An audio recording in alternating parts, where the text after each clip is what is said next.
Niaje wasi Alberto Maisha States, video ingine hapa hivi ya live kama kawaida Man Cave. Ndio confused kidogo, nilipost recording ya last week, nimeipost leo asubuhi. I mean 4 hours ago. Sijui kama ni asubuhi, it depends where you are. So labda imechanganisha wase, nilisahau kuipost on Friday, niko busy.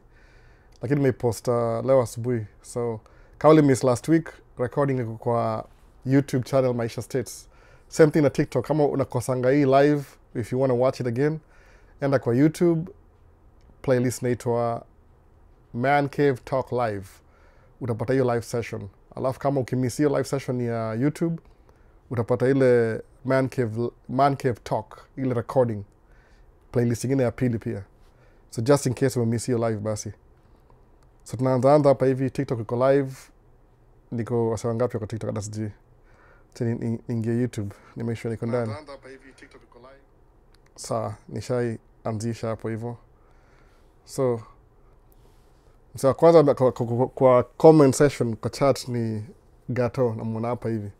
Kuna Joshua Kiro, VP Albo, watching from Eldoret. Sijaka comment yake nasahau. Nafanya kutoka comment hapa haraka haraka. Ndio basi. So mazi tuko spring, tulianza spring hapa hivi a few days ago. Lakini haija last that long, it hasn't really lasted that long here spring. Because in Minnesota it's funny, we're in spring, then back to winter. Then spring, then back to winter. I mean, like hot, cold. So hopefully the next week itakuwa stretch here. Good weather throughout. At least really good weather from next week. Itakuwa slowly just kind of flowing through. No, next week.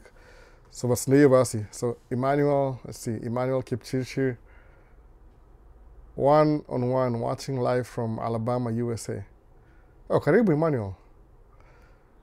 Alabama, I didn't even know you're in Alabama. So I'm getting up even Niaji Alba locked in for the show. Okay, got it, for the show. So naivo maze tulikuwa tumekuwa last week nilikuwa siku post recording mpaka leo asubuhi. So kwa YouTube channel. In case we'll miss live, enda kwa YouTube channel to get kila kitu kwa hivyo. So kama kawaida, tuanze na nini sasa kabisa. Kuna msali sema niongee juu ya credit score. Sijui niweza isemaje, kama alisema ni breakdown ile percentage ya credit score kwa gaje. So credit score ni kama social credit system iko hapa America. History yake muski ilikuwa established ni kukazia watu weusi wasikue na itwaje. After ile Civil Rights Act ya 1960 something, I think. Niko na notes sahi, nimesahau notes. So wali introduce Civil Rights Act. Ilikuwa act from the House na Senate, alafu ikaenda kwa pass ikakuwa sign into law. So kuna hiyo Civil Rights Act ili allow watu African Americans na women wako allowed to vote kwa hii country. So ilikuwa nini walianza kama itwaje ile ilitwaje kama let's have a system before upewe pesa, you have to go through some hoops before you get the money that you need for whatever project you want to get involved in. Inakuwa hivyo by the way, most of the rules are formed because of some ulterior motives, alafu eventually zina end up kuwa maybe beneficial or non-beneficial for the same people who instituted them. Inakuwa funny hivyo. So hiyo ndio civil rights. So unafaa understand hizo vitu by the way. Kama una coming state, unafaa sema una vote tu ovyo ujui history. Angalia state unaishi, kama unaona Emmanuel iko Alabama, angalia mali yuko, alafu uone what's the history of Alabama, alafu kivote unajua who am I voting for, what things benefit me, hata ile something you take for granted, you didn't even know it benefits you. Kuwa careful. Usienda kuvote tu juu ya feelings, alafu upate you're voting against your own interest. No. So ndio Civil Rights Act. So credit score ni hivi. Before upate pesa kwa bank, hata kuangalia how well do you use credit ile on a daily basis. So kile mwa advice wase ni hivi, ukuja hapa states kama ni mgeni for example, jiswali ilikuwa based on that, ile niambie why I should get credit kuja states. Utaenda kwa bank alafu either uombe secure credit card, ile you'll take your money, put it on a credit card, maybe $300 or $500. Alafu you start spending the money. Maybe averagely maybe $100 a month. Alafu after 30 days, unai pay off before 100 iishe. That's it. Ukido hivyo for 6 months cycle, itaweza kubuild record ile record ya I know you're doing something with your credit. Alafu sasa ukienda kwa bank kuomba loan next time, you want to buy your brand new car, usi go for your dream car first, by the way. Itu ni ile on a side note. Jaribu kuangalia gari ile more ile itakusaidia kwa your daily. Usiende kwa ile dream car. Suppose usinunue Range Rover in the beginning. You have a lot to learn about gari. Mu prefer stick to Japanese manufacturers kama Toyota, Honda na Nissan. Hizo tatu hizo. In that order, by the way. Toyota number 1, Honda number 2, Nissan number 3. In case. Stick to hapo hivyo. Alafu probably to finance gari yako ya first. Kuna kitu kama mileage. The higher the mileage, the more itakuwa tear and wear. So mileage in account how long the car has been driven. So the higher mileage itakuwa na more problems. So, but it's cheaper because imeanza ku lose value, depreciating. But ule msa determine value ni ule msa anakuuzia gari. So mu prefer ufinance gari. Itakuwa poa, itakuwa msha. No. Besides it's a housing. So kuna credit going forth when you need, kama when you're renting an apartment, they'll check your credit score. I don't believe you can rent apartment the first 6 months. So maybe 1 year in, usha stabilize, you'll have at least some fairly good credit score. Kaulianza na hiyo credit card secure in the beginning. Maybe your 3rd month in America, ama 90 days in America, kitu kaa hiyo sasa. So, kui break down pole pole, watakonda nini kwa maswali, niko nini? Ni aje elbow locked in, kuna X shorts, kuna nini mwingine hapa hivi. It's I am Mwaura. Hello host and all. Msadi mwana Mwaura. Ann Mwaura, I'm sorry. It's Ann Mwaura. It's Ann Mwaura. Happy Sunday. Nomad 254. Hello, tuko locked kabisa. Blessings. Alafu kuna nini ngine. Vipi elbow. Nimepitia haraka nikisalimiana. Niko job, I will listen. Ukiweka YouTube. Sasa uni Dennis Dairu 9. Anapitia tu. But like video on your way in, by the way, on your way out. Kiborba, hi sir, hope you have been doing well. Niko poa tu, by the way. Siko mbaya. So, naka healthy. I'm not hiding anything. So, naka healthy. So, Nomad mambo. Mnajiona Ray yaka hapa hivi. Early arrival. Nimeamua kwanza mapema leo ndio nisi stay too long. It's good weather today, supposedly. So, I just want to go out nitembee and get my steps in the open. Kawaida mwoga na kwa treadmill. Treadmill si mzuri sana. Ni boring. You're on the same spot. Mwana. Alafu kuna uku ni ku learn daily. Thank you host. Oh, sasa. Karibu. So, hakuna kitu yote imekam TikTok. Acha nina kama kuna anything imekam. Wasee si wengi sana. Basema kama una watching from TikTok, by the way. Kama una watching from TikTok. The thing you're supposed to do ni ile kama uko TikTok, kuja YouTube alafu recording kwa YouTube. All the recording kwa YouTube. Mu record mostly kwa, si recording vertical videos, mu record horizontal. Si kwa ubaya ni ile background yangu nimekuwa nikido volunteer work na paid work ya recording people in different things. So nimezoea kudo vertical videos. I'm more comfortable na, horizontal. Ile regular screen. Si ile hivi. So most napata video zangu za waga hivi. Landscape. Si hivi kaza TikTok. That's it. Inakuwa na more filming. Inakuwa na more control hivyo. Mona. Na niko very stubborn, stuck to change. Niende kwa vertical. So if you want to see the whole man cave, itakuwa, hata uwezi watch kitu ya 4 hours Q&A kwa vertical side. Sasa. So kwa una swali unauliza. Acha nimaliza maswali nikachap. Saki kuachwa nyuma sana. Kuna nani Hot TTV nimekuja next. Vipi elbow, much happy kuanza live together. Karibu sana. But the like video, kama umekam sahi like to video, ili alafu forget about it. Just like and forget. In case you need to go, inasaidia kwa ile engagement ya wasa wanakam kuona live. Especially kwa YouTube. TikTok pia una double tap. Naona bro, what's up? Ni kama kawaida. The majorities na kuona. Nilimiss call yako last week. Kitu kaa hiyo, I think so. Mwana. So, Nomad 254, and poa sana. Wanasalimiana hapa. Acha nachana hiyo. Izo nge vitu zao. Ni aje niko albo. Tupatane lini. Martin. Lini wapi? Wapi kabisa. Ndani kama ibada. Tupatane wapi? Brian Lucalo locked in from Mombasa. Letter book review. Sina book review kabisa, kama gani? No. Michael Ochieng, VP Albo. How have you... Hope you're having a great Sunday. Sasa ni midday exactly hapa hivi, ni midday. So kutaka kujua time yetu hapa hivi na time ya Kenya, sasa tuko midday. Sasa ni 12:25 basically. So maybe itakuwa 8 hours ahead.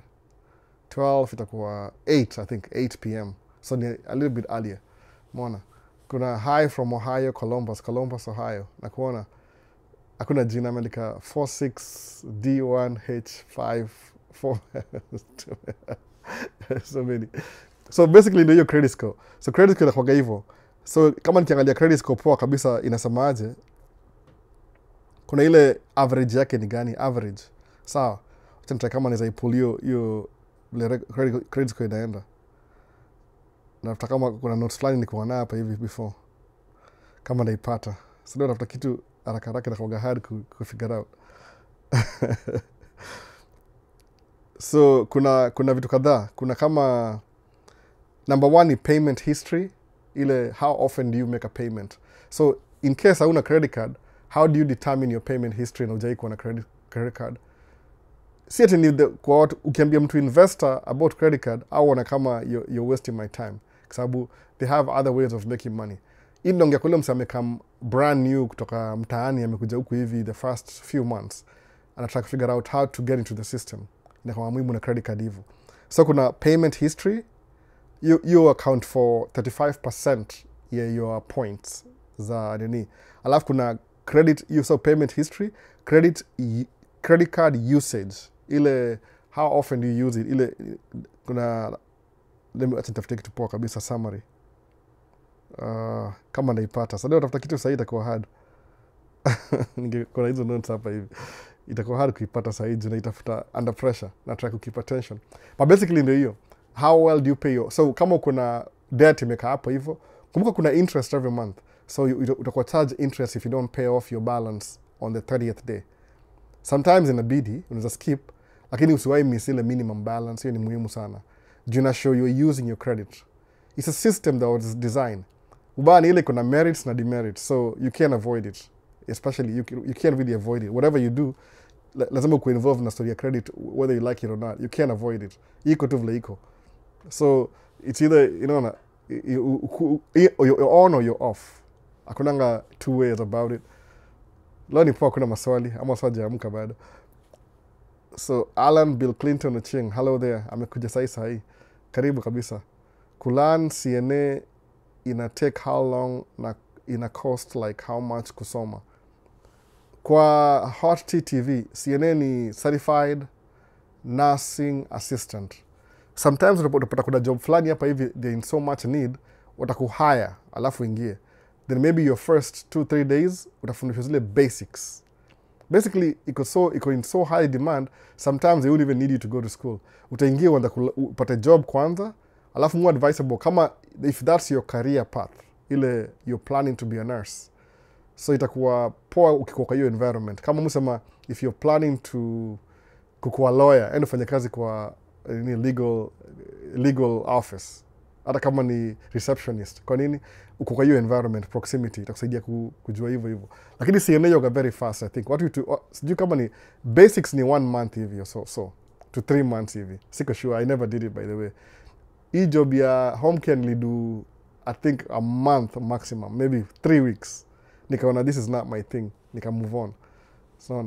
So plumber versus trucker, which one is better? Asada nauliza hivyo plumber. Sangine, it depends na what you like. Kwa sababu, mi nimefocus na tracking mostly. Tracking ndio kitu yangu. Unajua ile, mi si ati ni kama nasemaje. I'm not a master of all. No. A master of none. No. So, mi nimefocus na tracking. Plumber unaweza make do pia. Utaanza kama employee alafu uko independent contractor. Utakuwa na make job. Ile kwa sababu, this is things that happen every day. Ukimeja na fields zile ziko na people need your services on daily basis, that's the best way to make money. Kwa sababu kama tracking, everybody needs tracks. Every single day. Ukiamka asubuhi 7, hata before uamke, maybe 4 a.m. in the morning, kuna track ina deliver something somewhere. Kama kwa hizi ma fast food restaurant, kama McDonald's. au ge delivery yao usiku, so kuna manager anakaa usiku wana receive. Kwa nini? Juu wataki hizo trucks zikuwe kwa business when customers are walking in. Umeona?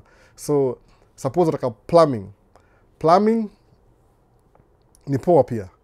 If that's your thing, you're okay. Focus kama career, you build, kuwa independent contractor. Usikuwe employee tu. Ukiingia trucking the same. So which one is poor sijui? It just depends on your preference. I know nothing about plumbing.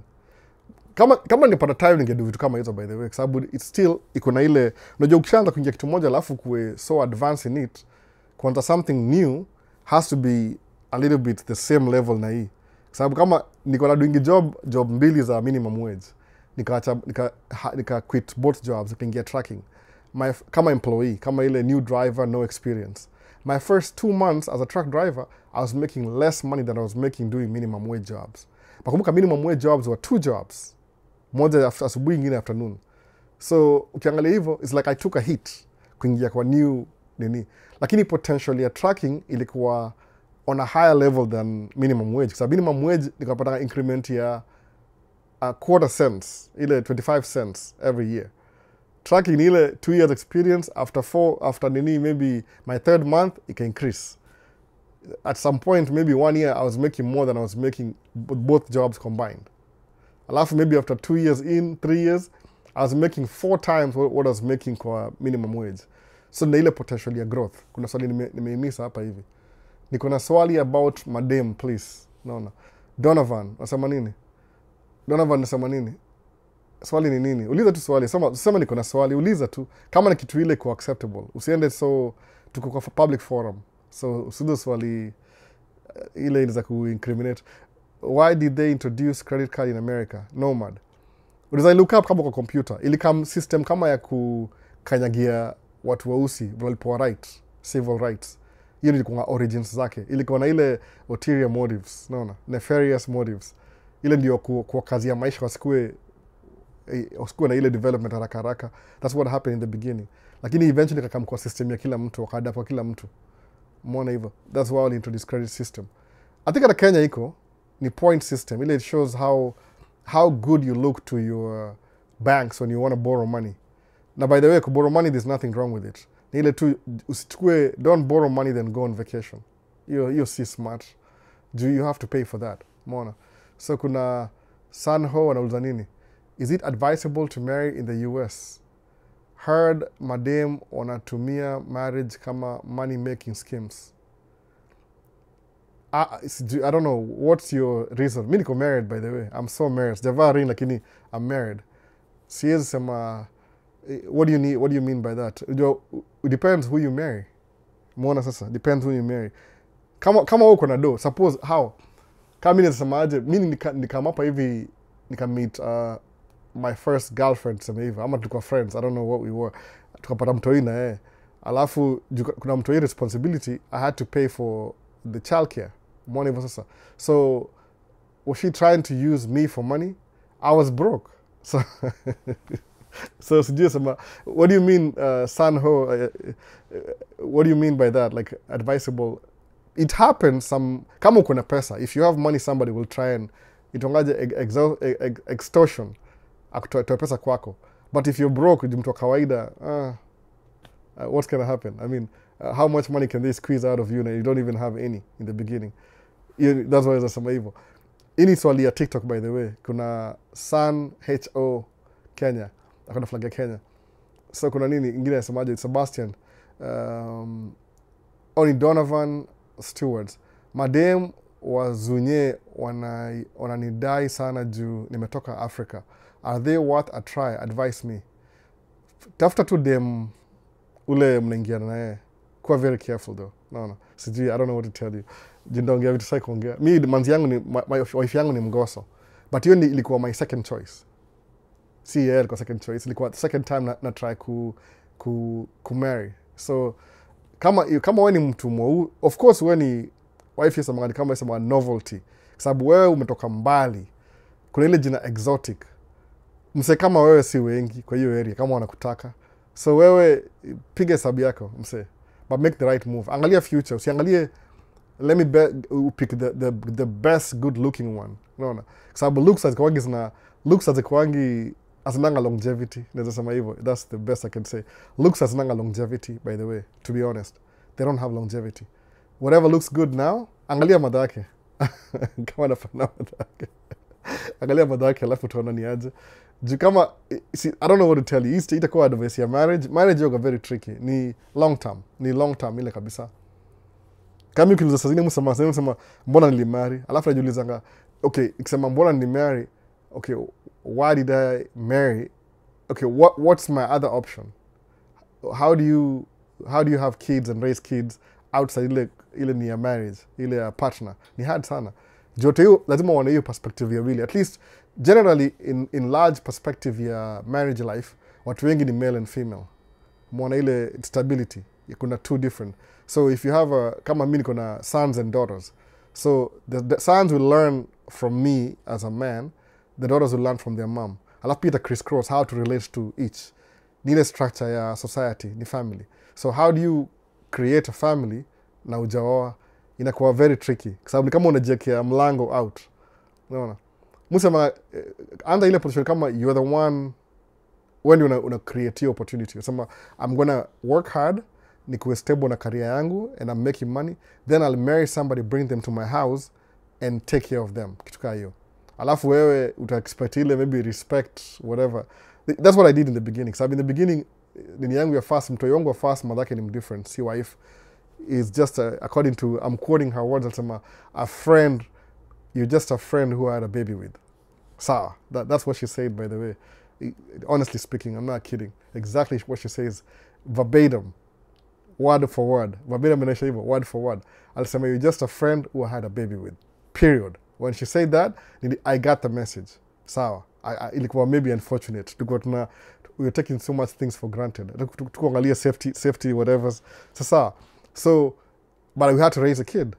Imekuwa problematic in a way, I would say so. Kwa sababu mupatanga, I don't want to spend so much time na my daughter the way I would like to. So technically, I may grow up, mimi niko kama almost a stranger. Sasa akona madhake alimarika, akona stepdad. So stepdad anaget ile more time than mimi. No. Maybe they have maybe a few more years, alafu akwe 18. Sawa, tuendelee. Kwa dito, hebu tuone mademu wazungu wananidai sana juu nimetoka Africa. Are they worth a try? Advise me. Go ahead, Donovan. Go ahead. Come on, if you want to do that, do it. No. Getting a child with you, then file a divorce. Getting a child with you, then file a divorce. That's what I'm saying. Okay, that can happen. It depends who you pick for marriage. No. So, ukisema wanajua Africa uko na nguvu. It's kwa fantasy, it's for the wrong reasons. Lakini kuwa very careful. No. So, hello Maisha, do you think the US will still be taking people through DV lottery? Hii ni historia ya nini ya ni law, ni kitu imekuwa pass na Senate na House. Sasa kuna ile difference ya opinion sababu kuna unajua nini naweza explain the best way. Kitu ya American presidency, president akona power mob sana, akona powers. But kuna ile balance of power. Sawa? So it depends on kama saa hii ule president ako on saa hii kuna vitu ana implement, so many people are not comfortable na moves zake. Lakini yeye anajua, yani ana push to the limit, anaenda kwa age anasema let me do ile mandate yake. Yani ana push ile mandate yake mpaka inamake kwa wengine uncomfortable. Lakini I think because the same people who are uncomfortable aliwasaidia ndio wapate votes zao, so they feel like they owe him one. So I hold accountable the way he should as a president.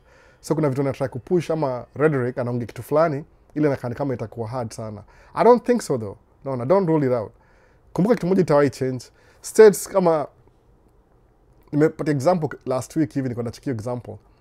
Actually, the best example is ambia hivi. Na answer question ya TikTok by the way. Asema, hello Maisha, do you think the US will still be taking people through DV lottery? I guess so. Sababu they need people. No. Asema ngaje wana advocate for legal migration.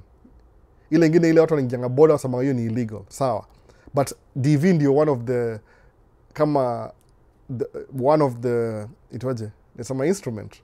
ama one of the best way ku immigrate to America sababu ni legally there's a process, you go through a process, vetting na kila kitu, it takes a while, you get here, you have 5 years because you become a naturalized citizen, so you do the legal way, si ile illegal, hiyo ndio legal way, one of the legal way, iko from the Senate na House na government, besides who presidents before ilikuwa passed before, so that's the legal way. Haiwezi isha because angalia population ya Nairobi ni 5.7 million people. Nairobi city, I think so. Sijui kama ni county. I don't know what to describe it. Maybe the county. Population in Minnesota, for example, the whole state, which is bigger than Nairobi, ni 5.8 million. No.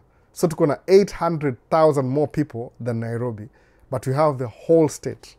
Alafu kiangalia resources, hii state iko na more resources na potential for growth than Nairobi as a city, but it has less people. So what do you think? For the growth ya hii state, kuna most kama North Dakota kuna sijui almost 1 million. They need more people. Sababu kuna ile human resource. When people move to your state, wana build hao, watakuwa na infrastructure, kutakuwa na kama store, ina bring ile economy, whatever money they were making ina increase.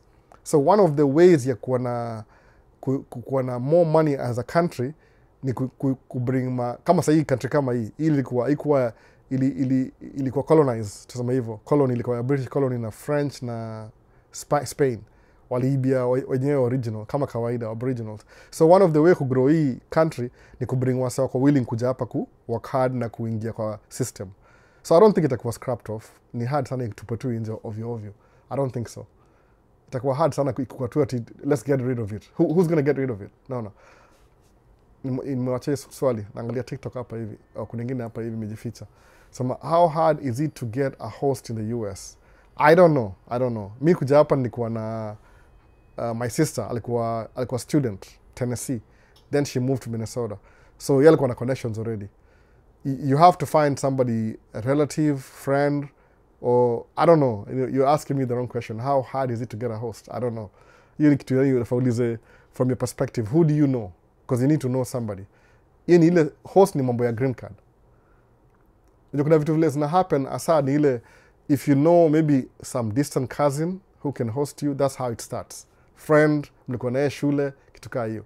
Somebody who doesn't really know you, inakuwa hard kuhost mtu kama mjui.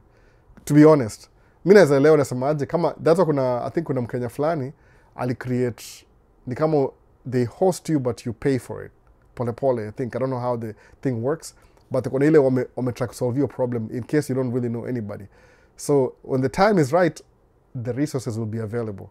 Lakini kama ujui mtu inakuwa hard kidogo. Nimeneglect YouTube sana. Tuende kwa iko nani? Anawezekana mse atumie visa. Inawezekana mse atume visa from uko. You're taking some time. In what in what circumstances?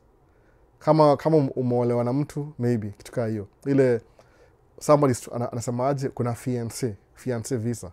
But kuna process you go through. Itakuwa kama 9 months hivi. Ile vetting nini. So ile fiancé alafu akusponsor ukuje. But visa lazima upewe kwa visa kwa nini kwa that's kuna hiyo American Embassy hapa hivyo. Hiyo ndio entry point. Unapata kama angekuwa Kenya, inabidi uende mpaka Uganda, the nearest to you. Mwana hivyo sasa. Sijui nisemaje kwa okay, hi Albo, US kuna bed sitters and then go for how much? Haitwangi bed sitter pa, inaitwanga studio apartment. Sometimes iko fully furnished, lakini ni ile a square room iko na all the utilities hapo hivyo. Bathroom, kitchen, living room, yani unafunga tu mlango moja hivi, everything iko hapo. You can see everything. Inaitwanga studio apartment. Ziko by the way. Hata mzako mna share saa zingine. Kama New York nasikia watu waishi kwa closet saa zingine. Space ni premium. Mbona, it depends where you live though. But sometimes you have to go through that. Ziko, haziwezi kosa mahali hapo. Hi Buddha, happy to be here bro. Huyu ni Bantex na kuona. Alafu nani mwingine hapa hivi ameweka emoji signs.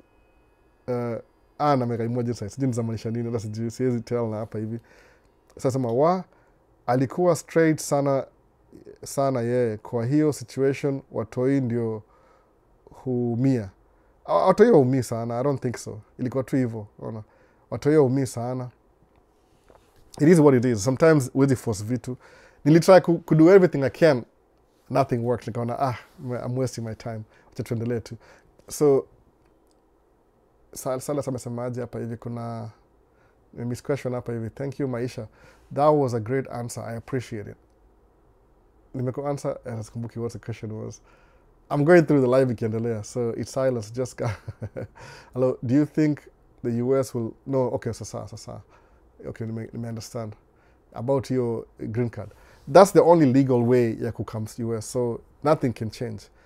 Utosikia maruma, unajua, kumbuka kitu moja. Musema kila saa unafaa understand kitu moja.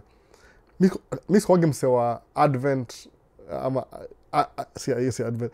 Adam, okay, what's the English word? Mi sikuwagi na watch news on a daily basis. I don't watch news. Muona kama, sometimes ni ile iko sensationalized. Utapata bad news ina spread faster than good news. So somebody azasema tu, sasa hivi vile blah blah blah imefanyika, green card imekuwa scrapped off. Huyu ni rais yako sahi, sentiments zake ni against watu weusi. Ni outright. Hata hezi hide, hata hakuna kitu ana hide. So kuna vile ina make uncomfortable. Ni kama against policy zake. Kwa sababu everything amedo ni try to make sure Ngoso ndio ana lead. Whatever aliget hiyo ideology from, ndio ana try kuipush. Hiyo ndio agenda yake. Iko mostly, nesemaje, si inclusive of everybody, iko exclusive. Ataka tu ikuwe tu ile ikuwe country ya watu weupe. According to yeye, hiyo ndio ina make sense kwake. Lakini yeye ndio raisi. Aliran wakampatia, wale majority waliwin kwa majority of states kwa nini. So akona hiyo mandate. So the way democracy ina work, ako free ku practice vitu anataka. Kuna some of them sta damage wase, whatever sta happen. America shakwa na bad presidents before, by the way. Kama Nixon alikuwa mmoja wao. Lakini si aliishia, si alikufa, amezikwa. It is what it is. Kuna hilo taharibu, inakuwa tu hivyo, by the way. No. So off topic pia, na mimi hapa niko amen. Unajua place ya kubuy mboga za home here? Stella. Utauliza nani sasa? Kuna, nasemaje, which is the best place atakwambia? Unaishi wapi? Which city? Kwa sababu naweza kwambia unaweza buy hizo mboga za home. Muuliza mother, nikiuliza mother. Nitumie Stella, nitumie message, alafu ndauliza mother, alafu nikupatie namba za simu. Kuna watu kadhaa waga nadu hizo vitu, wanaziuza. So hiyo, no problem at all. Siwezi jua exactly, hakuna specific location, but kuna, if I put the word out there, ndapata hiyo answer very quick.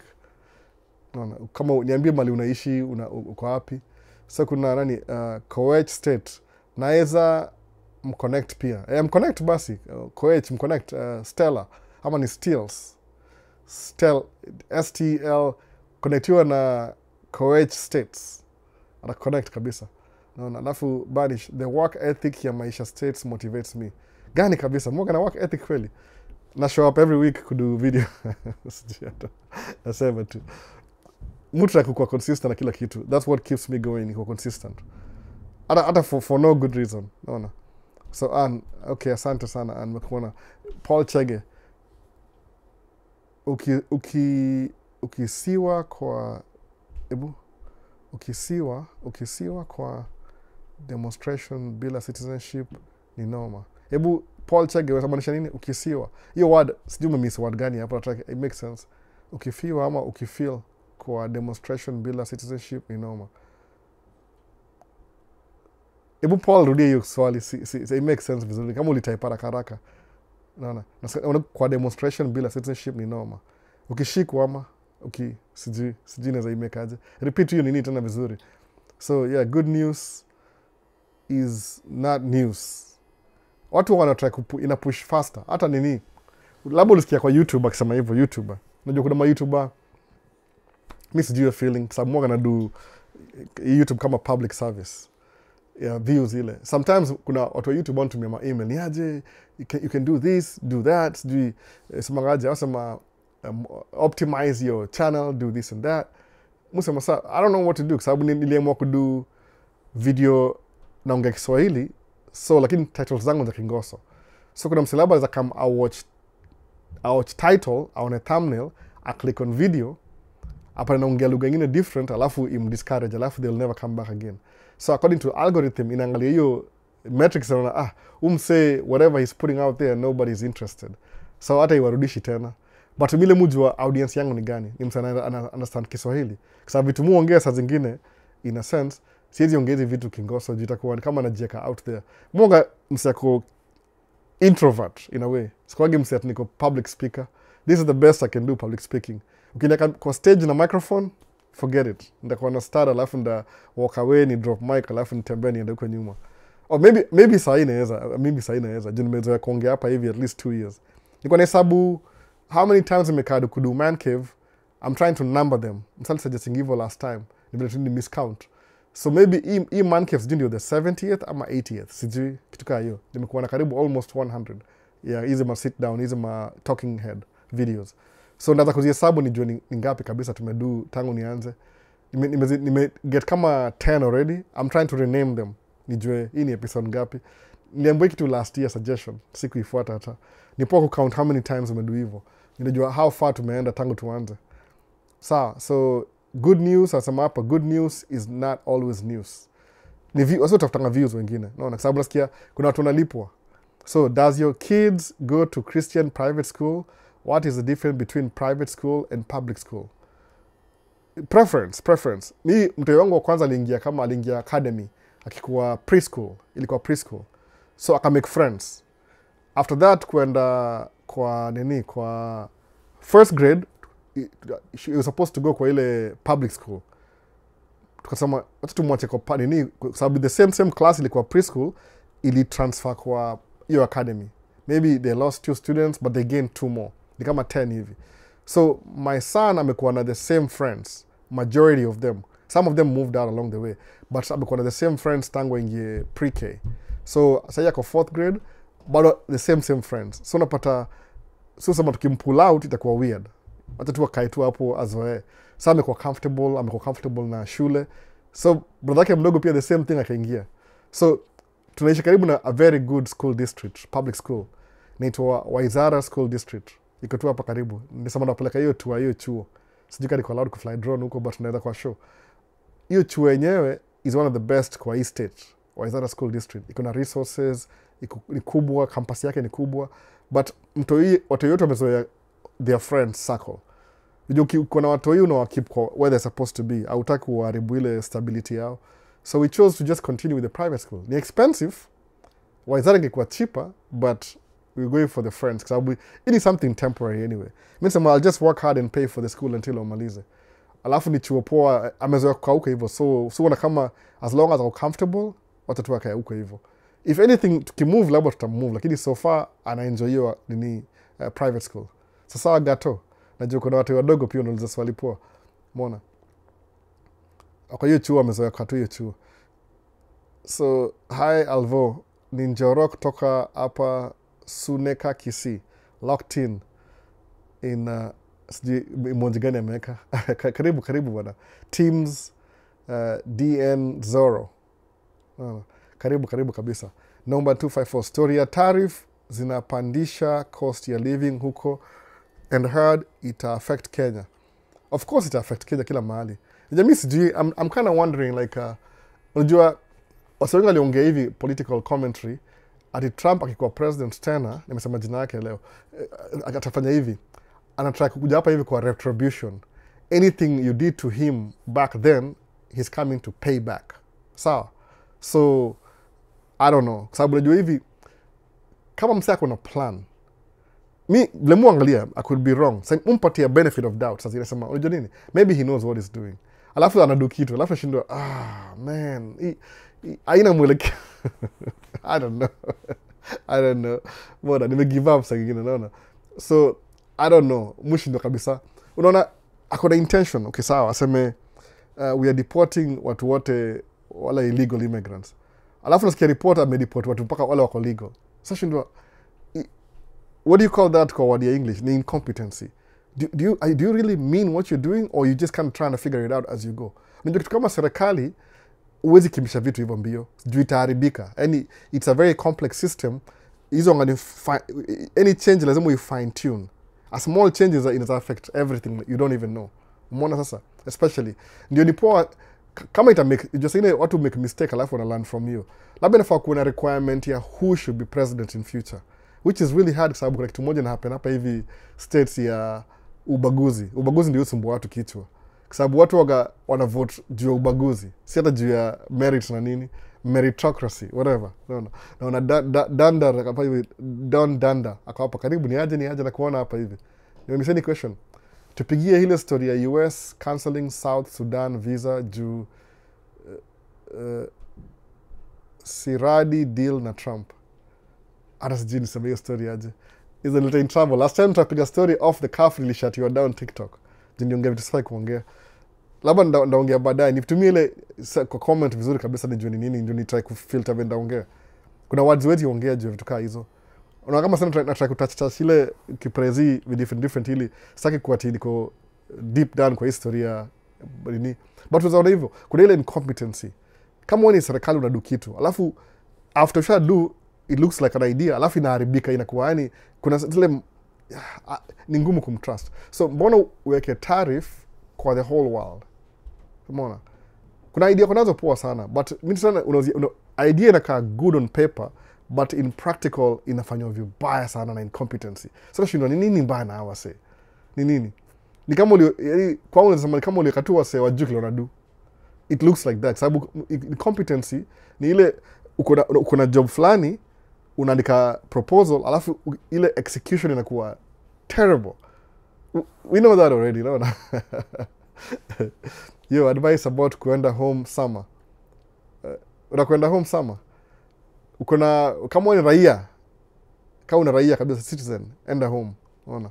Kama wewe si raia, uko na green card, maze kaa hapa kidogo. Sababu president yoga na hiyo power ya migration. Nasema tu hivyo by the way. Naona hi there. Man, you're living my dream. Side dumps are my passion. Carrie Reese Vic. I'm thinking of leaving side dump maybe a couple of years from now. Ni kama inakuwa too slow kwangu. Naona ni focus na dump truck full time. You can more pay. Side dump ni very unpredictable.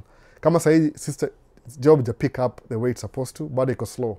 1 or 2 days side dump. Sijaanza yangu bado nangojea maybe next month hivi. Ama this month, end of this month. Taona maybe a week from today sijui. But side up ni poa. If you're coming from over the road, utakuwa home and you'll make the money. Ni mambo na planning by the way. You could make $1 million a month, but if you don't know how to budget it, itaisha yote. Itakuwa kama you're complaining and you're a millionaire. No. So how you manage your money is important. It's not how much you make, it's how much you keep. Ndio muhimu hivyo. After all the expenses. Tuna maswali mbili hapa hivi. So tariff ita affect by the way. I don't know. Mimi naona kama kuna incompetency hapa hivyo. Una propose kitu, alafu na back up. Alafu uangalie hata repercussions. Who does that? Hey, hii ndio ubaya kwa na hii nini? Juu ya mambo ya ubaguzi wa rangi, tuseme hivyo ubaguzi wa rangi. Hiyo ndio jina poa kusema hivyo. Watu vote juu ubaguzi wa rangi. So kama wewe ni ile rangi nyingine, hawajali bora tu kuna hiyo rangi. Hata kama uko incompetent. So nasema mtu unakaa unaanza kudo vitu yani una propose good on paper, ukiimplement inaharibu kila kitu. Like oh my goodness. You know, hata kama nikinyamaza sijui, naona. Nisiongee matope alafu usikie pia mimi nimekamiwa kesho. But ni hivyo yani unaiona ile unajua unazaona. Kuna ile incompetence. Ile sijui anyway. Hello guys, wish to leave a quote here from Morgan Housley, Psychology of Money. Define the game you're playing and make sure your actions are not being influenced by people playing a different game. Sawa mwachwa quote na Telvis ya Morgan Housley, Psychology of Money. Soma your book by the way kama unaweza get your book. Soma your book. Sikizi mu recommend book alafu 2 months nasikia some hate about you mse. Paka nashindwa. Maybe I should not be recommending books. But angalia kitu moja. Si kwa ubaya. Ile idea behind a book ni more important. Kwa sababu kuna watu waje they never even read the book. Alafu ukisikia negativity about the book, wasema now ina justify why I should never read that book because the book has a problem. Mimi nakwambia kusema kweli kabisa book nimesoma ile the principle behind the book inisaidia kwa life sana by the way. Sababu unajua ukiangalia vile book iliyoandikwa, somebody goes through an experience ama a bunch of people go through an experience then wanai document. Sawa? Meaning, chances are you will go through the same experience as them kama uko careful. But if you read the book in advance, ni kama mpata ile game yako uko ahead of the game. Utapata yani ile uko na anticipation ile, kwa sababu of course life yoga very unpredictable, period. That's true. Life ni unpredictable. Nobody knows what tomorrow is going to be. Lakini uko tuna ile ushaona experience ya msee. This guy alinunua shares when he was 20, by time ako 30 akakuwa millionaire. Kwa nini? Alikuwa consistent na shares zake. He was buying shares, alafu unajua usema hivi, ana buy shares over time, kwa sababu nini? Ukiangalia in terms of kubuy shares, hii quote ya kubuy shares yoga hivi, time is more valuable than the money you put in the shares. Kwa nini? Ukibuy shares from the time you're 20, by time uko 30 shares zako, consistent, kama tuseme ni $100 a month, in $1,200 a year, utakuwa ume-create some form of wealth in terms of shares. Kwa nini? There's something called compound interest kwa shares. So it depends on what you do. Ukisoma book ikwambia kitu mapema about somebody's experience, unakuwa more, the psychology of money. Umeona sasa? That's a good book. Read it. Oh, maybe this guy did this and this and that. Okay, whatever he did. No, ni binadamu anyway. What's the concept of the book? Hiyo ndio lesson. What do you learn from the book? Oh, mimi ni atheist. Sijaisoma Bible, sijaisoma Quran. Why?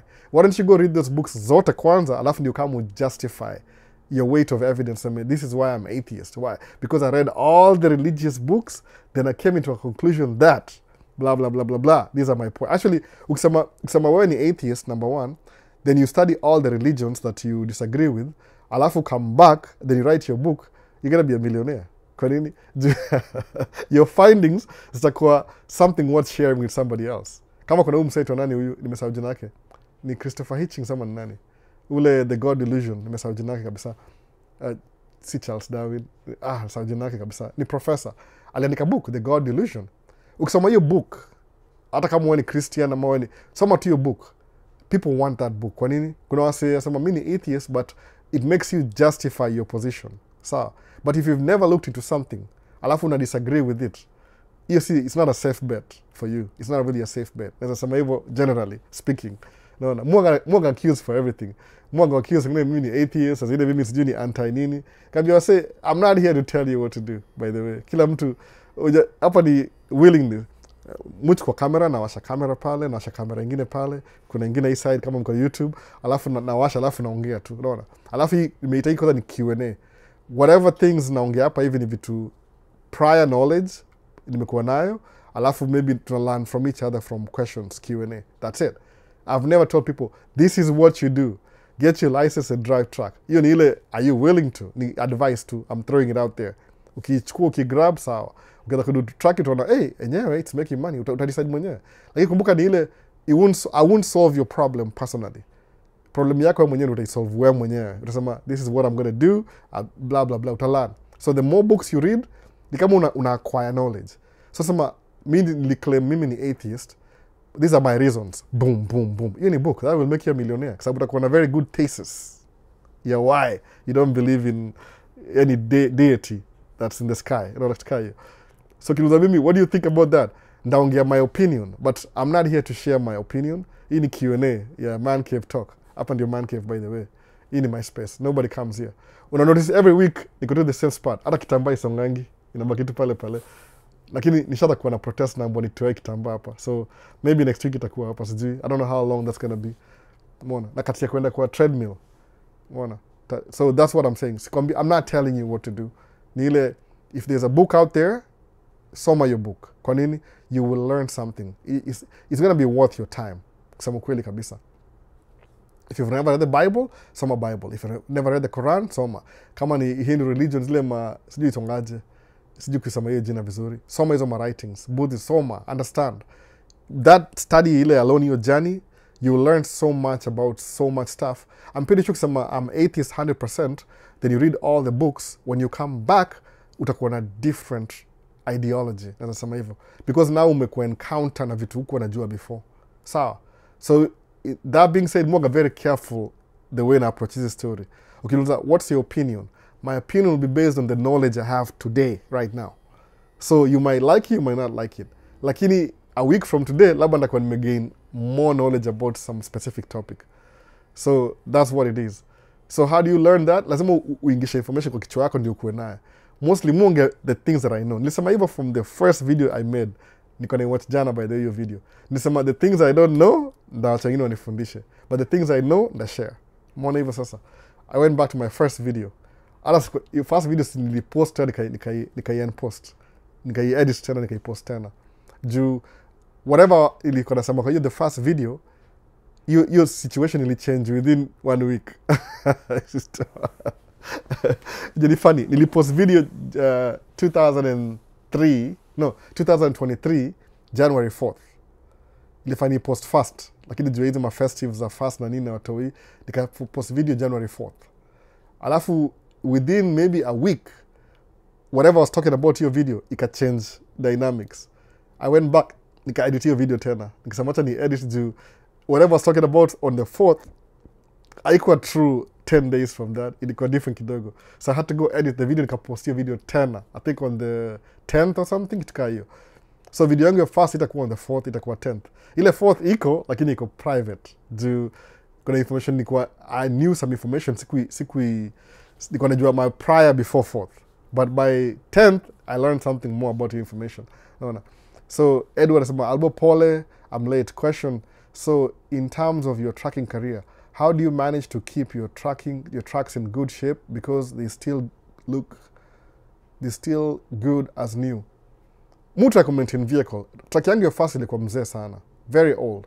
Siku choose, I had to start from somewhere. So kasema, kama gari yangu ya first ilikuwa mbaya sana by the way. Ilikuwa gari yangu. Nilipewa na mtu gari ilikuwa, unafunga, key ilikuwa imevunjika.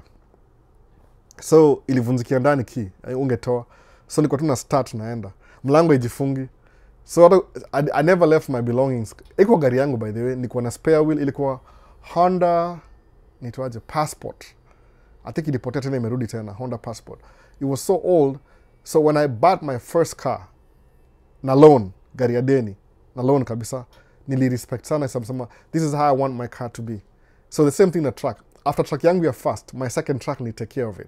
It's still around by the way, niuzia best yangu. Vile ilikufa jai revive tena, sijui mbona jai drive, karibu 2 years sahi. This is the second year ja drive your track.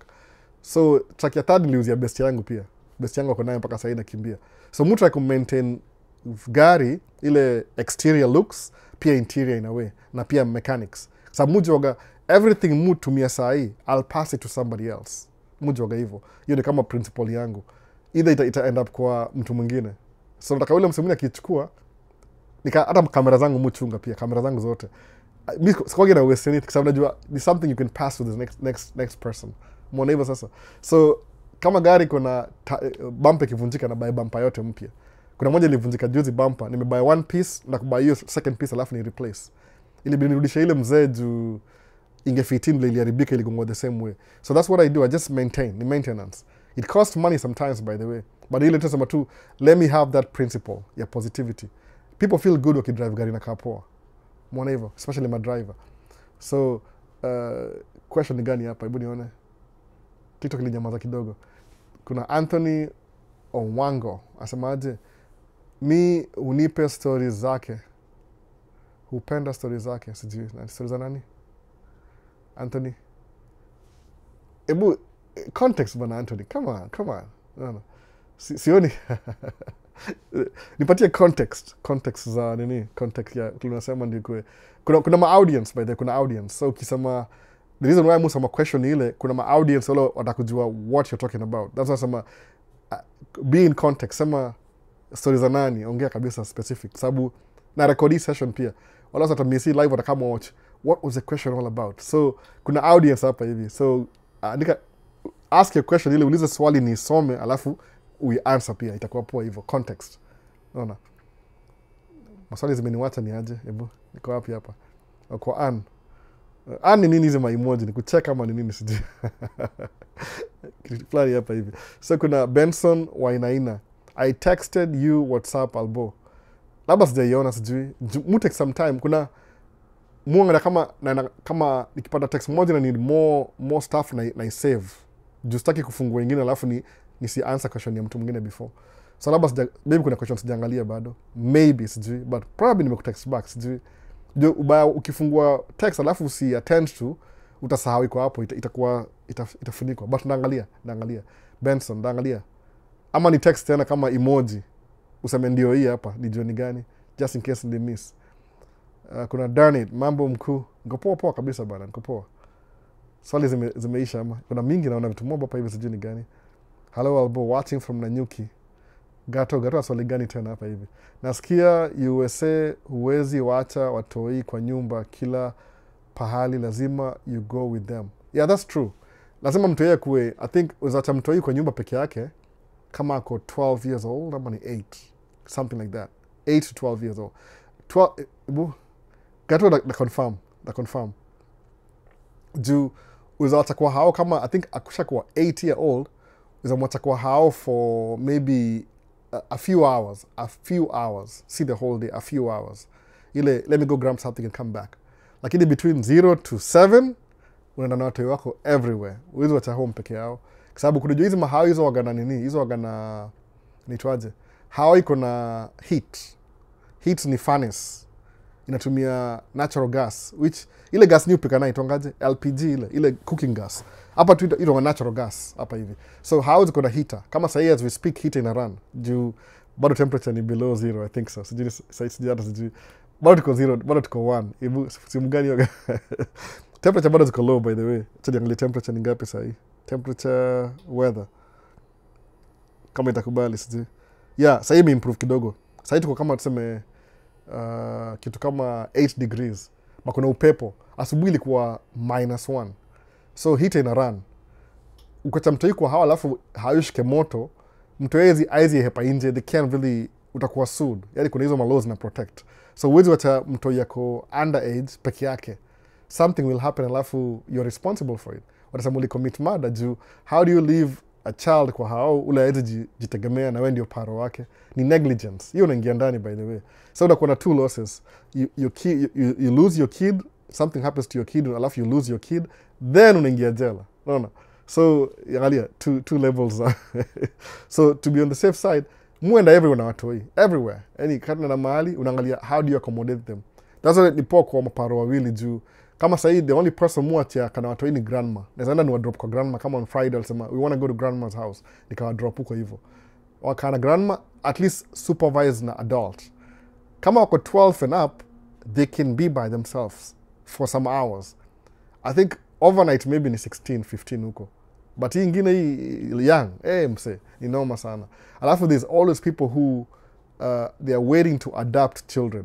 So they'll be happy to adopt your kids. So kuna market both sides. You can lose your kids, wote watatu, waende waingie kwa familia ingine na ngoja kuwa na watoi. Then you have to go, man, inakuwa terrible sana. So unafuata sheria kagato. Usiwache watoi peke yao. You'll lose more than your kids. Lose watoi tena uende jela. No. Favored Paul asemaje, Albo ni aje, ndio kuingia live. Karibu kabisa. Nimeanza mapema leo kidogo. So kuna hello family, great to be back. Duke of E10. Karibu na kuona, karibu kabisa. Duke of E10. So vile mna Duke of E10, like video. Hiyo ni kumbusha ku like video. Like video kwa na watch. Click to like alafu sahau. Alafu kuna Kahemba, sijasema nini, BBMM, I don't know what that is. Sijui inamaanisha nini. Maybe ni typo. Nixon Mzae, ni aje Albo, nilikuwa naomba umake video ukitupeleka kwa gun range. Sijui kana za gun range by the way. Tutaona, but mi si msewa hizo vitu. The wife you discourage sana hiyo story. Atoke to influence. Kwa sababu unajua wife mali ametoka kwa familia yao, awaga ni watu wa gun mbaya. Everywhere. Yani kama hao ya sister-in-law, akona gun kama 6 kwa hao. Kuna moja next to mlango, sijui, kuna moja juu ya roof. Yani, wacha tu. Alafu ziko ready to go. Naona, ziko ready to go. So sisema, kuona gun kama hizo by accident weza shoot mtu. Hizo ndio cases will happen. Ndaona, sijui. Gun range, sijui. Kwangi, it's not my thing. Mi si believe na hiyo story sana. Second Amendment. Iko lakini si believe na kuwa na gun. Musema, I don't have a reason to analyze anybody. Naona. Ama sitakagi hiyo story kabisa. Na feel nikona matrauma zangu za hiyo story. So hapa hivi kuna nilimiss something hapa, comment gani hapa hivi. Anthony akisema ile story. So kuna Co Stronghold amesema anapenda stori zako Albo. Wewe ndio umesoma vibaya ati zake. Hebu tuone. Liko nini? Mi hupenda stori zako. Okay, sasa nimeget. Niko naangalia in terms of ile question. Do I read out, ukiuliza swali I read it out sababu kuna ma audience watakam kuwatch video baadaye. So nataka wajue ile context, what are we talking about exactly? That's why. Na apologize Anthony, na apologize story zangu. Mupiga story kweli ama muongee tu vitu za life by the way. Nimeelewa kabisa basi. Pole basi, nimeelewa hiyo context. Mwisoma ndio ile recording watu kama understand. Oh, ilikuwa swali about hii na hii. So kuna Ruth Komo asema hey. That's it. Asema tu hey. Ebu tupe top 5 best paying technical courses. Asad, sijui nikwambia gani. Enda tupolisia, fanya hivi. Ukiingia mambo ya IT kuna do. Alafu na healthcare. That's it. Ingine ni tracking si chuo 1 month. No. But hiyo ni vocational job. Ile quick money. Ni ile itakuingisha haraka quick money. Hivyo. Healthcare, IT number 1, healthcare number 2, tracking number 3. But tracking ni kama number 1 in a way sababu you only need 1 month of training. Alafu learn a little bit of financial management na how to run a business. You're on your way. Alafu ukiget hiyo do ya tracking, ukimaster umake do, invest kwa vitu zingine kama businesses, kama actual businesses. More prefer zile low income kama car wash, low maintenance, automatic car wash, laundromat, truck parking ama vehicle parking. Ile you don't have to be there actively running the business. Utahire maybe iko automated. Ile tu you just making money while you sleep. Vitu kaa hizo. Vending machines. Unaweza kufungua car wash, iko na automatic car wash, alafu kuna vending machines za kuuza food kwa hiyo. So una make dough from car wash na vending machine hapo. Alafu maybe kuna laundromat next to car wash. So msana kama anaosha nguo, anaingia ana man. You just come maybe once a day kuchukua dough na kureplenish na unaenda. Unaona, low maintenance, high income. Unaona hivyo. After tracking, you move to the next thing. Nimelani story kwa the mmoja wa YouTube, Facebook ila aitwa Cody, CODY Sanchez. Sanchez ni kama watu wa Mexico. Cody Sanchez. Adongejua hizi usi overlook hizi small businesses. Hizi they are really convenient. I didn't even think about that. So I got the idea from her. Mbona hivyo. So I admit it. Nasema jina yake. Don't listen to me. Tafuta Cody Sanchez, adongejua small businesses. Laundromat, car wash, parking, low maintenance, high income businesses. Alafu, you don't have to start the business from scratch. Sometimes somebody is selling their business. Maybe ana retire. Akona stocks na kila kitu. They're getting too old. They want to step away. So utabaya an existing business. Hiyo ni muhimu. Na tracking money. Sababu tracking ni easy kuingia. Then uraise hiyo do. Kwa na hiyo, sema ati naingia tracking ni buy Range Rover na nini. Waste of time. Mimi naambia ukweli kabisa. Kuna waseni mwona hapa hivi wasemujua young hivi. Kama mmoja jana anasoma medicine. Sitaki sema jina yake. Hata watching channel. Ni mgoso. Akona mtoi. Opa mtoi 3 months ago. Guess what? Wife yake do job anymore. Wife yake ni nurse. She was making like, hata sijui, $50 an hour or something. Sasa hivi mpata mtoi hivi, amwacha job. So yeye alikuwa anasoma medicine. Sasa yeye ndio breadwinner instantly. Sasa hii. Juu wife asema, I don't know how I can work na niko na mtoi. Umeona? Na wanaishi mbali na familia. Hiyo saizo ndio challenges zingine. Lazima ukue kama chali, nothing will slow you down. So lazima ukue unaingia kwa life na intention ya sababu I don't think machalia will get pregnant. The last time I checked, na kwa politically correct, I don't think so. But if they do, hauna ile maternity leave, madem itabidi wachukue some time off kukaa na mtoi. Hata itakuwa 2 years by the way. Wife yuko anakaa 2 years na mtoi before. Sababu ile breastfeeding na kila kitu, mpaka the 3rd year ndio mtoi anakuwa more independent, ndio sawa wife anarudi job tena. So every time wife akona mtoi hivi, ni 2 years out. That's only by tracking kama jina yake jinijua. By the time anarudi kuingia tracking tena, mtoi atakuwa tracking itakuwa paid off. Something sijui. So that's what it is, ile una strategy from the beginning. But hizi ma low business. Imagine kuna parking lot. Iko na automatic system. Msaki ingia na collect tikiti. anapark gari, akitoka anaingisha tikiti ndani, ina bill, analipa whatever kama ni 30, alafu anaenda. What did you do? Absolutely nothing. No. The only thing ni ile mlango likataka kujifunguka, ukapigia wase simu wakamkuicheck, ni aje system yenu do job. Hii ni parking lot, sawa? Ama una truck parking, mimi na kama kulipa $300 a month kupark truck yangu. It's just a space. Hakuna, maybe kuna security lights. Easy business to run. No.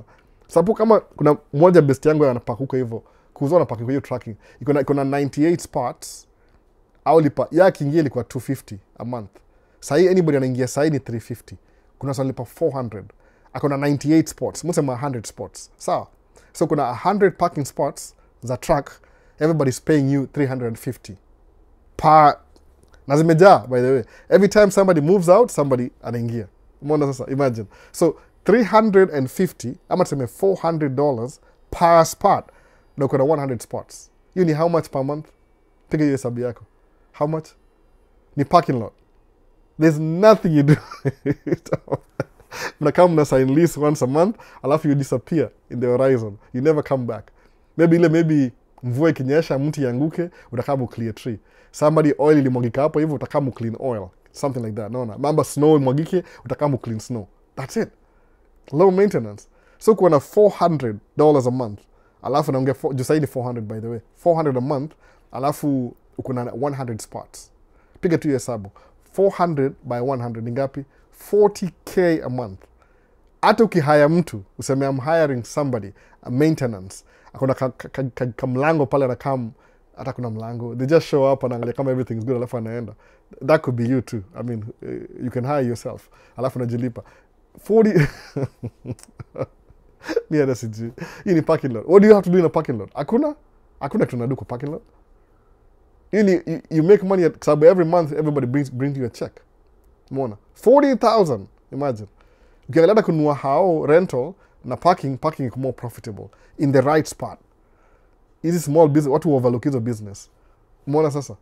So that's what I would do. Nasema hivyo, kodi anaongea hizi small businesses. Zile zina make so much money, people don't even wanazi overlook. Unaangalia nga sijui bigs sijui. Anyway, that's what mu think hivyo siku hizi. Nasema tu investment yangu ni small businesses. Na hizi you buy them. Existing business unanunua. You have to establish license. Transfer of ownership. Ile 40K msana kwambia, oh, I used to make 40K last month, give me 400,000 and you have 40K next month. Hivyo. I'm selling you my business. Mna exchange information, karatasi mna sign, mnamaliza. Next month una 40K. Forever mpaka pia kuja kuuza. Man, so many small businesses, but how do you get one of those? Ile fakwa sign ni yako. Hata kama ni loan, wewe omba loan uilipie. It's worth it. Ni kama income. Hata ukilipa mortgage ya sijui 10,000 per month, which is rare, but just in case. Bado kuna 30,000 imebaki. Who needs 30,000 a month? Niulize mimi. I need 5,000 a month and I'm okay. At least kwa household. Kama niko peke yangu, maybe 1,000. Sijui. Anyway, nimeenda wapi? Swali hopes nienda mbali. Kuna maswali mingi. TikTok. Kulikuwa na, can I do IT work as a beginner in the US instead of healthcare?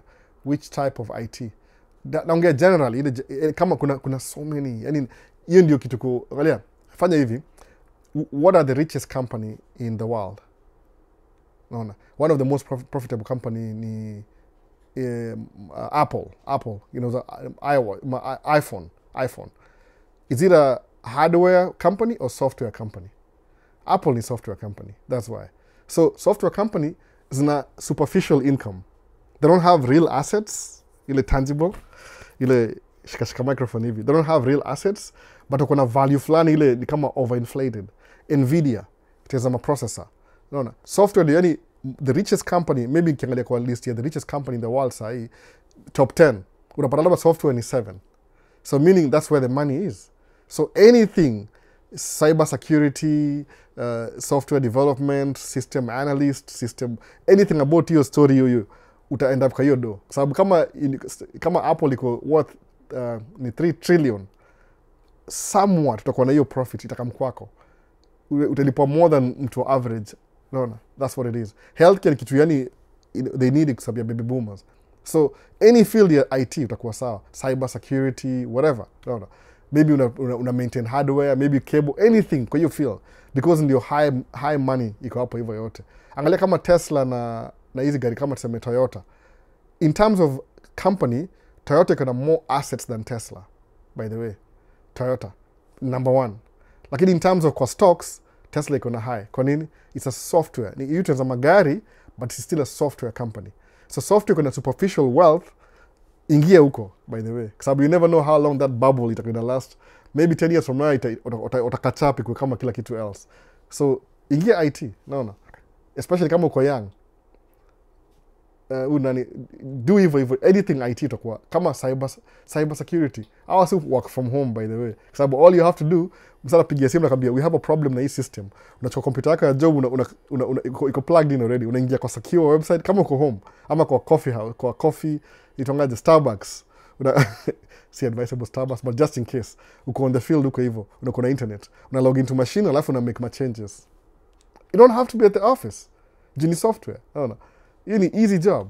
You could be running your parking lot ya 40,000 per month while you're tapping on the computer. On hiyo story. So, ndio hivyo basi. Niaje, how much do truck drivers driving for a company in US earn in a month, maybe? It depends na kampuni. Your experience, type of load. Musama, tata goal yako. Sema aje, I want to make $1,000 a week. Example. Ama $1,500 a week. Then, work your way towards your $1,500. They might ask for maybe 2 years experience, about reefer, it depends. Siwezi kwambia. Average is $800 to $1,500 a week, kitu kaa hiyo. So itakuwa $6,000 a month, $4,000, $6,000 a month, kitu kaa hiyo. I can't tell. I don't really do over the road kwa company. Mi niko self-employed. Sometimes I make more, sometimes I make less. But I have to balance it throughout the year. It depends, by the way. It depends. See specific, I couldn't specific figure. Ni range. Depends on what kind of tracking you're doing. No. Talk about Air Force. Air Force ni poor, you get a free pilot eventually when you come back to as a civilian. I mean, I don't know what to talk about, but India, okay, kwa military, honestly speaking, kuingia kwa military, I prefer Air Force ni poor. Juu, kama we ni aircraft maintenance, we ni mechanic. You're getting a skill while in the Air Force. So, ukishamaliza ile kuserve, ukuja civilian, there's so many companies that need maintenance, mechanics. Alafu ni very prestigious job too. I don't know how much money aircraft mechanics make, but it's good money because it's a very profitable industry altogether. So I think Air Force ni poor than is zingine. I think so. I don't know. Mi waga anti-military in a way. Juu hii mambo ya political whatever. Can you host someone? Ben Mitei. Absolutely not. Hata saizi hata sikangi naogopa. Ganiambia, can I host you? Absolutely not. I can't even host anybody. Na watoto wanne, 4 kids. I don't have room to host anybody. Absolutely not. Double capital O, capital N, capital O. Hata mi kisema yes, everybody else will say no. So vote zangu hazicount. That's why. No, absolutely not. Siwezi kuhost kabisa. At this stage, siwezi. 15 years ago, definitely. Hata ningekupick airport. That's why. Uko na green card already ama una green card? Watu uliangalia swali. Can you host somebody? But I don't have, but can you? Absolutely not. Tumalizie story ya haraka. No? I have kids. Alibabe kwa ngoja wana hate. Hakuna shida. Mimi na watoi. Kisema, can I host? Watasema no, wote. They want their own space. So jo watoi unawa raise from this time to this time alafu they move out. Waki move out, nataka host tena. Junda kwa na big house, empty house na wameenda wote. Mwanevo saa Ben Mitei. I can't. I don't know you. No, sijui. Kama wani family, maybe. But if you're not my family, sina your space anymore. That's why. I used to though. I hosted people before, by the way. IT, mtu anaanzaje fanya bila sijui nini. Kuna makosa una learn. No. Share the live, alafu asema encourage more views to share. So na hiyo kuhost ndio hivyo. So Bambi anacheka tu hapa hivi. Hosting is a tricky affair. No, mi nasema, yes, I can host you. Niseme vote. Wife aseme no. Watu waseme no. So, labda napata, imagine, tuko 6 kwa hao, alafu mimi niko na yes, alafu kuna 5 no's. Nime-lose overwhelmingly. Nime-lose already. No, I've just lost the whole bet. You need 10% votes. No. Kama ni points, nime-lose na 4 points, ama 5 points. Siwezi toboa sahi. they like their space. Watu yoga kila kitu, the only space moga naye, naona hii man cave hapa hivi, hapa ni moga nakaa, that's it. Hii ndio space yangu. They don't really care about cameras na hapa tu. Everywhere in the house, hata bed yangu si yangu, ni ya wenyewe. Naona I'm just mui bora, alafu nalala usiku, alafu na kiamka asubuhi si yangu anymore. Juu hapo ndio fanya homework saa zingine, I don't even know. This danga space. Naona me, I can host if she'll be my wife. Sasa mtu mmoja amekubali kama wewe ni dem, unaweza ongea mambo ya marriage hapa hivi. Naona tricky, but that's just a joke. In a joke, but of course, honestly speaking, sai siwezi host mtu. You can make arrangements, maybe tukutafutie mtu anaweza kuhost, alafu tuone support in the beginning. But I have to know you. Unajua hivyo, sitaki stranger alafu ikue maybe you have, watu waga very careful. Ni kuhost ni big deal. See tu just because you see me last time, oh, can I host somebody? Maybe mimi ndakuham. You never know. No, you never know what kind of person I am. No. Even those being hosted, some expect miracles than what is on the offer. That's true. Hosting is tricky sana, by the way. I used to do it open-heartedly. Honestly speaking, 8 times out of 10, nikihost mse, I lost. Mi niko na lose. It was costing me more money, headaches.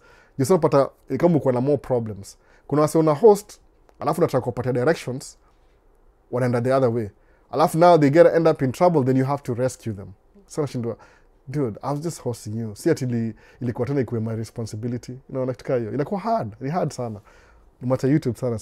Ni aje albo, nilikuwa naomba umake video yako. Okay, hiyo nishamaliza. Gun range, it's not really my thing. Tutaona tu kingiana. So na Leon Sharks na kuona. How old were you when you got your first child? 32. Niko 32. Niko 47 sahi. 32. So how old is my daughter? Chukua 32, 47. She's about 14. Mwana, I think ilikuwa 31 ama 32.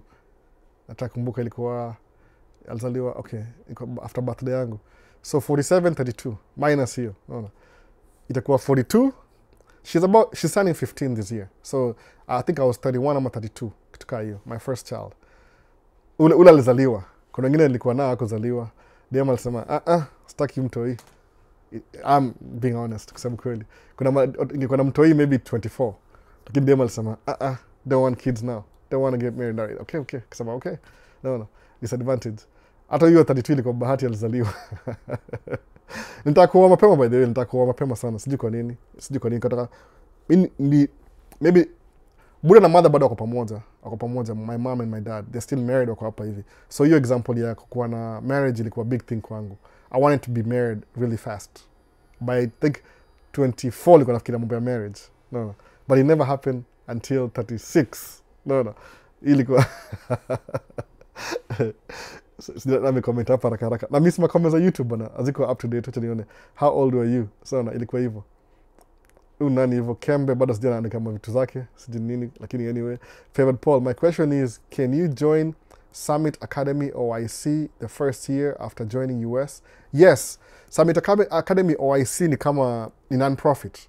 So every year they have people join, wanapata funding from the state. Kuna some percentage, kuna wale watu kama, it's funded by ni kama non-profit in a way, kind of. You pay some money, but most of it is taken care of. Kwa ni kama a program iko design bring, kama invite young people in the construction field. Kwa sababu kuna ile lack of people kwa construction.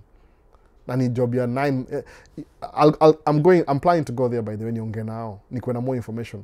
Iko hapa Minneapolis, it was Summit Academy OIC. Ni kitu ya African Americans pia, so you know what I'm saying. Ni kitu yetu, watu wetu kama sisi. So they're trying to encourage more people of color waingie kwa construction field. So they will, ni non-profit. Utapewa zile some things that help you out ukianza hiyo career yako ya construction. So assignment. Ndio hivyo sometime next week nikaulize kuna kuangaje huko hivyo. I'll get everything from them. Musikia kwa radio kila saa. Umeona? So thank you. Hata sometimes must copy the ideology behind the book. Hata mtu anaweza some things like communication skills. Mentally, reading is one of the best things you can do for themselves, for yourself. It's true. Ukisoma, by the way, kama mimi, kwa jonge idea kusoma di kujangaje, nikikuwa class 5, hiyo tonga 5th grade hapa US, but mimi naelewa class 5. nilienda boarding school. I was very young. I don't even know why I did that. My parents decided to take me to boarding school. Naelewa, but I was very young. So life yangu Isili, mswa Isili mimi, ilikuwa very active. I was very active as an Isili, growing up in Isili child. Kwenda boarding school, maybe ndio ninipatia ideology. Hata sikaki come, the reason why sikaki come so Isili typical back then is because you're in a boarding school. So in boarding school, I had so much time to myself. I was going insane. You see the same people, I make any sense. Come on, prison in a way. I used to call it prison, by the way. So so we're not allowed to have so many books. So para kama mimi niko na book mbili, then my friend has 3 books, mwingine ako na 1 book, sasa sana madem wako na mabook, wana book unasoma. So nilikuwa nasoma book yangu, alafu naandika jina yangu hapo, then na exchange, napatia kama Margaret, chukua book yangu, alafu mimi nachukua book ya Margaret. Naisoma namaliza. Narudishia Margaret ananipatia book ya, alafu na exchange na Mwikali. Those are real names. Oh my goodness. Napatia Mwikali shika. Mwikali ananipatia book yake nasoma, nikiwa namrudishia. Naenda kwa Ann, si huyu Ann wako hapa, Ann mwingine, hivyo. Mademo kwa nasoma mabooks. Machali kwa very rare, very rare. So ile kwa mimi sijui kwa nini mademo kwa nasoma mabooks sana young. So guess what? Kusoma book niliimprove kwa ile itongaje? Ile SE itongaje Kenya? Composition, kuandika composition. Niliimprove sababu I was coming across words technically singewahi come across kama singewahi soma book. So ili improve ile reading skills zangu, English speaking. Kwa nini? Amini siamini, I was speaking English nikikuwa 5th grade. Unaona? Imagine, boarding school. Hadi kwa Nairobi, ilikuwa outside Nairobi. Kirinyaga huko hivyo Mwea. Tulikuwa naongea Kingoso niko Mwea, class 5. Kadi baki Isili nilikuwa msewa Sheng mbaya. Unaona? Singeonga Kingoso. So kurudi home nika learn more skills. Started reading newspapers. Kwa nini ile English ile? Una structure sentence, unaangalia. Kwa sababu sometimes, musema kila saa, sometimes seeing is believing. You have to see words, then know how to write them down and use them in a sentence. Unaona hivyo sasa? Kama American accent, niliswitch kidogo tu. Kuna watu wanasema bado I still have an accent, wengine wanasema I don't have an accent. Lakini mmoja na accent kidogo ya ili change ya America kidogo vile how people understand you on a daily basis. So kusoma hata kama ni book tu. Hata ukimaliza book moja hivi, umeongeza knowledge kwa kichwa, kwa sababu your brain has the capacity to. Ni ile wasema wanaangalia uvivu ile, especially enzi ya TikTok ya 1 minute, 3 minutes, 5 minutes, 10 minutes videos. Akia nani? Soma book utaona. Nika unaikalia chini, kwa sababu all your senses are open. I don't read enough saida mu regret, kwa sababu moga thoughts zangu ziko ni kama moga stressed up na life in a way. Kwa sababu on a daily basis I have to make sure my kids are okay, job iko poa, track iko fiti, YouTube video, no, kuna vitu mob kwa kichwa yangu saa hii. But usema it's okay, paka mshinda kulala saa zingine, nashinda kulala ile a good sleep because I'm thinking about so many things I need to do. Leo niko relax leo. Leo niko very relaxed by the way. Sina stress. Track whatever I did last week iko sawa, nothing needs to be fixed as much. Vitu zile needs to be fixed, I can do them later. No, nakutika hiyo. So leo niko very relaxed. Nilikuwa namekiwa say video on Friday watoi chuo, iko Facebook yangu mtaiona huko. Kwa wale umeona. Ilikuwa tu out of the blues. Because nobody records anyway. Sasa, so reading a book, uta learn something. How, I don't know, so much kwa kusoma book. Jaribu uone, utaniambia. So, Raju na kuona ni aje, Mr. Albo. Raju waga silent hapa hivi. Mkubwa sana wa veteran wa hapa hivi. Nowadays, na kufuatilia sana. Na kuwatch silently. Sahi niko Naivasha, nimepata off ya 1 week. Nimekaa kujibamba kiasi. Hakuna, asikia Naivasha ni poa sana by the way. Muona video za Vincent wakienda huko. Camping, nini. Man, hata sijui. One day I'll do that. Naona. So, alafu, nataka, nitakuwa Dubai mwezi ujao for 10 days. Dream ni kufika US. Good job. Raju ni veteran hapa by the way. Veteran sana. Naona, ni business. Hiyo sama books pia business. Sijui kama kuna YouTube channel. But you're riding a bike. So, mtakuwa na video zake za bike. I don't know if... Raju ni veteran hapa sana by the way. Hata sijui niseme words ngapi. I'm out of words. Naona. Nimekuona then. Nimekuona poa sana kwa comment. Albo, you skipped my question hapo juu. Benson Wainaina. Ebu tuone kama nili wapi kabisa. Benson. I texted you WhatsApp. Ndio hiyo? Ama ni gani ingine? Hello Albo, how can you contact me to CDL jobs, CDL hauling sand? Benson. Ni text tena. Kama niyo swali. That's what I miss, I think. Ni text nakwambia. I repeat myself every day. Ni vile tu, sijipata time ya ku-structure hizi videos ikuwe useful 10 minutes. Nikiswitch to 10 minutes video, I'll never sit down for 1 hour ever again. No, inakuwa very easy. But ni hivyo, contact fanya hivi. Kama ulini text, sijaangalia text yako. Kama ulinitumia sijaangalia, I'll see it. Text sana ingine sahi niambie, remember my question, kwa sababu ni string ya nini WhatsApp. I'll tell you, napatia contacts zote by the way. All of them. Hapa hakuna gatekeeping. If you wanna know, kuna msee hapa hivi majority ama the majority. Si ameingia side up, anaingia soon by the way. Hakuna gatekeeping. I'll give you everything. It's up to you to take action. Si mimi. Naona. So Benson, nasemaje, skip my question hapo juu. I really needed your mentorship. I'm ready to venture into tracking. Niko Ohio. New Glad CDL. All endorsements except HM. My plan is to venture into sand howling. So Ohio sijui ina work though. Mufanya hapa hivi Minneapolis, Minnesota. So I don't know how it works, but everything iko hapa hivi iko huko pia. Ni ile tu, you have to go talk to people. Fanya hivi, mwambia ngawase siri ya dump truck ni hivi. Enda kwa hizi magas stations zinauza diesel, jioni, within the city, jioni. Then if you see a truck driver, ana drive dump truck, akifuel, jioni hivi in the evening, talk to them. Just talk to them. Ask them like, is your company hiring? Yeah, they were hiring. Who do I talk to? Get your phone number. Sababu ni Ohio, siwezi kuambia, I don't really live in Ohio. That's what I did. Miko naongea na watu, tunaongea na watu. Alafu pia kuna watu wamesema aje, kama sasa best yangu mmoja alijua about mambo ya side dump, tulimit kwa pit. Nikidump na yeye akidump. Alikuwa deremi niko mwenyewe. Nikauliza, "Hii truck yangu." Tukaanza kuongea, tuka exchange my number. Kambia, "Hey, just do this. Siku hizi you're gonna do 10 years I think amekuwa kidu construction. 10 years." No. So talk to people. Ile whatever you want to do, find somebody who's driving, alafu ongea na yeye. Kama ni dereva akapatia ni jina ya owner. Ongea na owner. Usiogope, kwani what's the worst that can happen? Wanasema, no, I don't have time. Then what? How many owners are there? Sababu sijui business ya Ohio how it goes, but kila najua Ohio, mpata emails za Ohio. They have the same thing we have in Minneapolis. Construction iko everywhere. Especially Ohio kuna good population. Kwa hizo Cleveland, kuna so many. Uko wapi? Nasema niko Ohio. Sijui ni wapi. Construction iko everywhere by the way. Every state has construction. Kama ile Build Back Better ya Biden. Hiyo ni 15-year projects. Kuimprove ma bridge, manini. They will need some trucks somewhere along the way. Sikudanganyi. So utaget in touch, nakupigia simu. Kama uko Ohio nakupigia simu. Tuma tu tena message tena. Sijaangalia WhatsApp the whole week, to be honest. Sijaangalia the whole week. Nimekuwa out. Sasa ile mfanya hivi kienda job na wacha hii simu home. Na wacha tu home. Hii simu ya Maisha States. This was supposed to be my daughter's phone, by the way. So kutembea na simu tatu si rahisi saa zingine. Sometimes unaweka tu moja na unaiacha tu home. Jina kwa ile story mob. Nikienda job mu focus na job siku hizi. Job za siku hizi ni kama 1 or 2 days ya haraka. So kwa ile tujaanza ile to full season. So tu ile finishing touches hapa. Naona. The last time kwa job last week hata singeongea na simu. Ilikuwa tunachukua mchanga hapa, tunazunguka, tunamwaga the other side. So ile ni kama ona move, tunatoa hapa hivi mchanga ile wanachimba, tunaimwaga the other side kwa sababu ilikuwa low alafu tuna bring ile kwa pale pile tunaibring hapa hivi. So ilikuwa tu ile within the area tu, unaona? Next change mchanga. Unatoa sand hapo unapeleka hapa, alafu na bring hapa sand. Hata ungeongea na simu ilikuwa the most ilikuwa hurry up and wait. Unaingia laini, hata huwezi bonga juu, you never know when you're next. Na hawa sio kwa laini kama hiyo.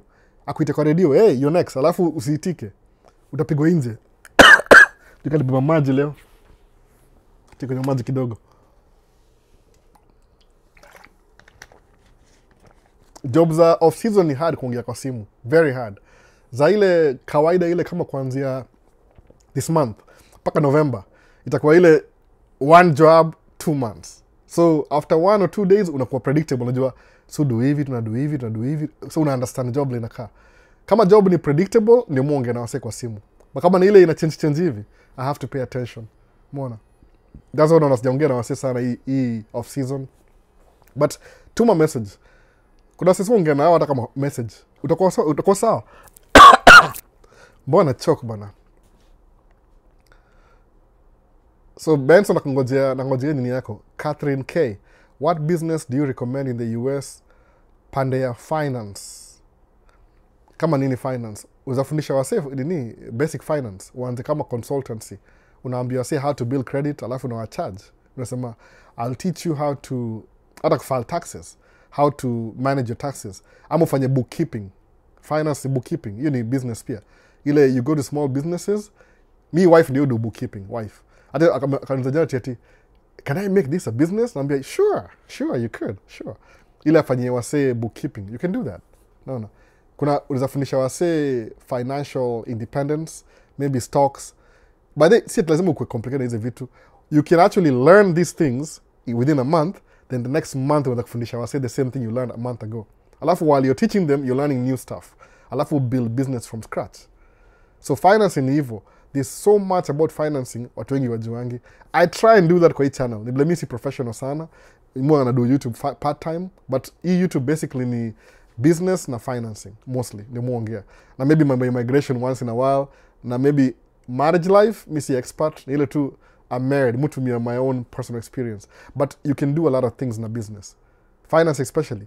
Hata kwa YouTube ratings, kama if you are a YouTube channel unaongejua financing, ndio the highest ranking kwa YouTube, by the way.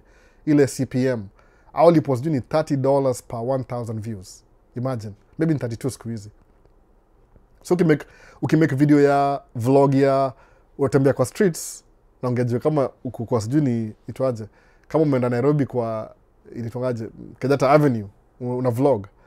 Hiyo labda ni $2 per 1,000. Ukidu kitu ya financing ni $32. So how many times more? So when you're doing a financing video on YouTube, it pays you more money per 1,000 views. See 1,000, 1 million. How you talking 1,000 CPM per million than vlogging.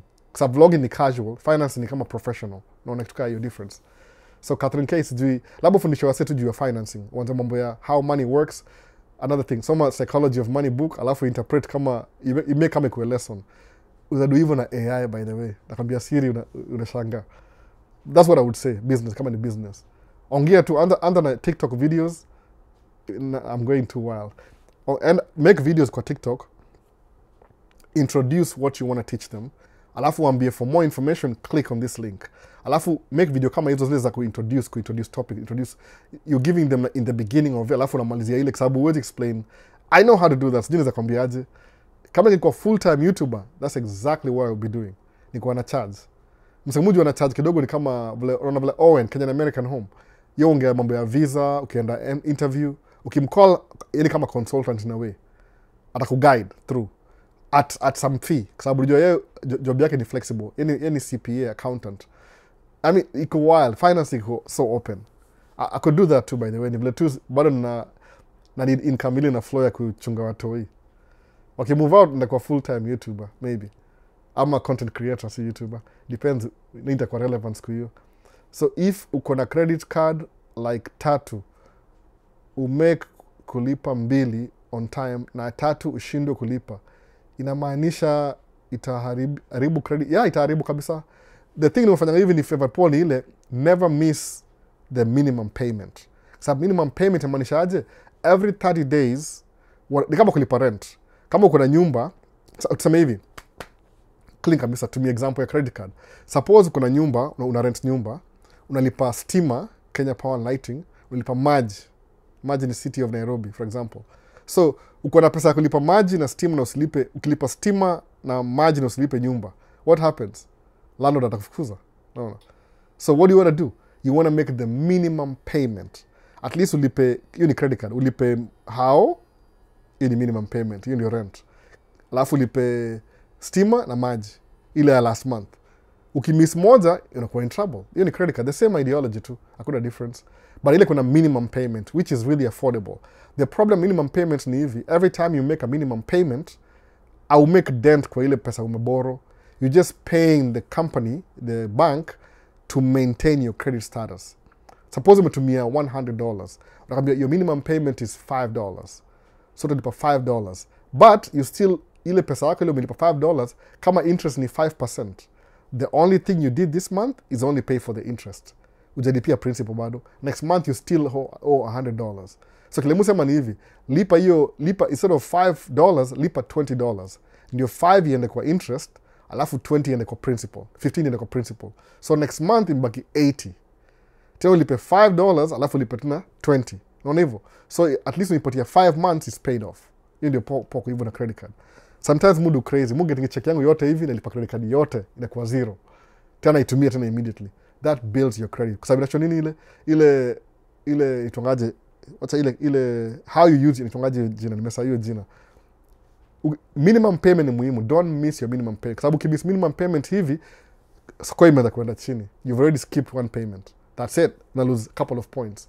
15 days, a couple of points. 30 days, hivyo ina accumulate. Alafu unakuwa uncredit worthy. When you borrow money from anybody, you borrow from the bank, nobody wants to give you money. Why? Kwa sababu uko very unreliable. You never pay on time. Umeona? Unajaribia ile score yako. That's what the score is, ni ile your ability to pay on time. Sasa. X shots. Hi Albo, would you consider owning an electric vehicle? Is it cheaper to maintain and run in the US? Sai, kuna wase, mabesti yangu kuna Tesla. Mi bado siko electronic, sijui kwa nini. Muona vile na driving, yani sijui. Na gari mbili. So mu driving, moja ni ya job, ingine ni personal. So meaning, ya job is job related things. Nikita kununua parts ya job. Hiyo na deduct kwa business.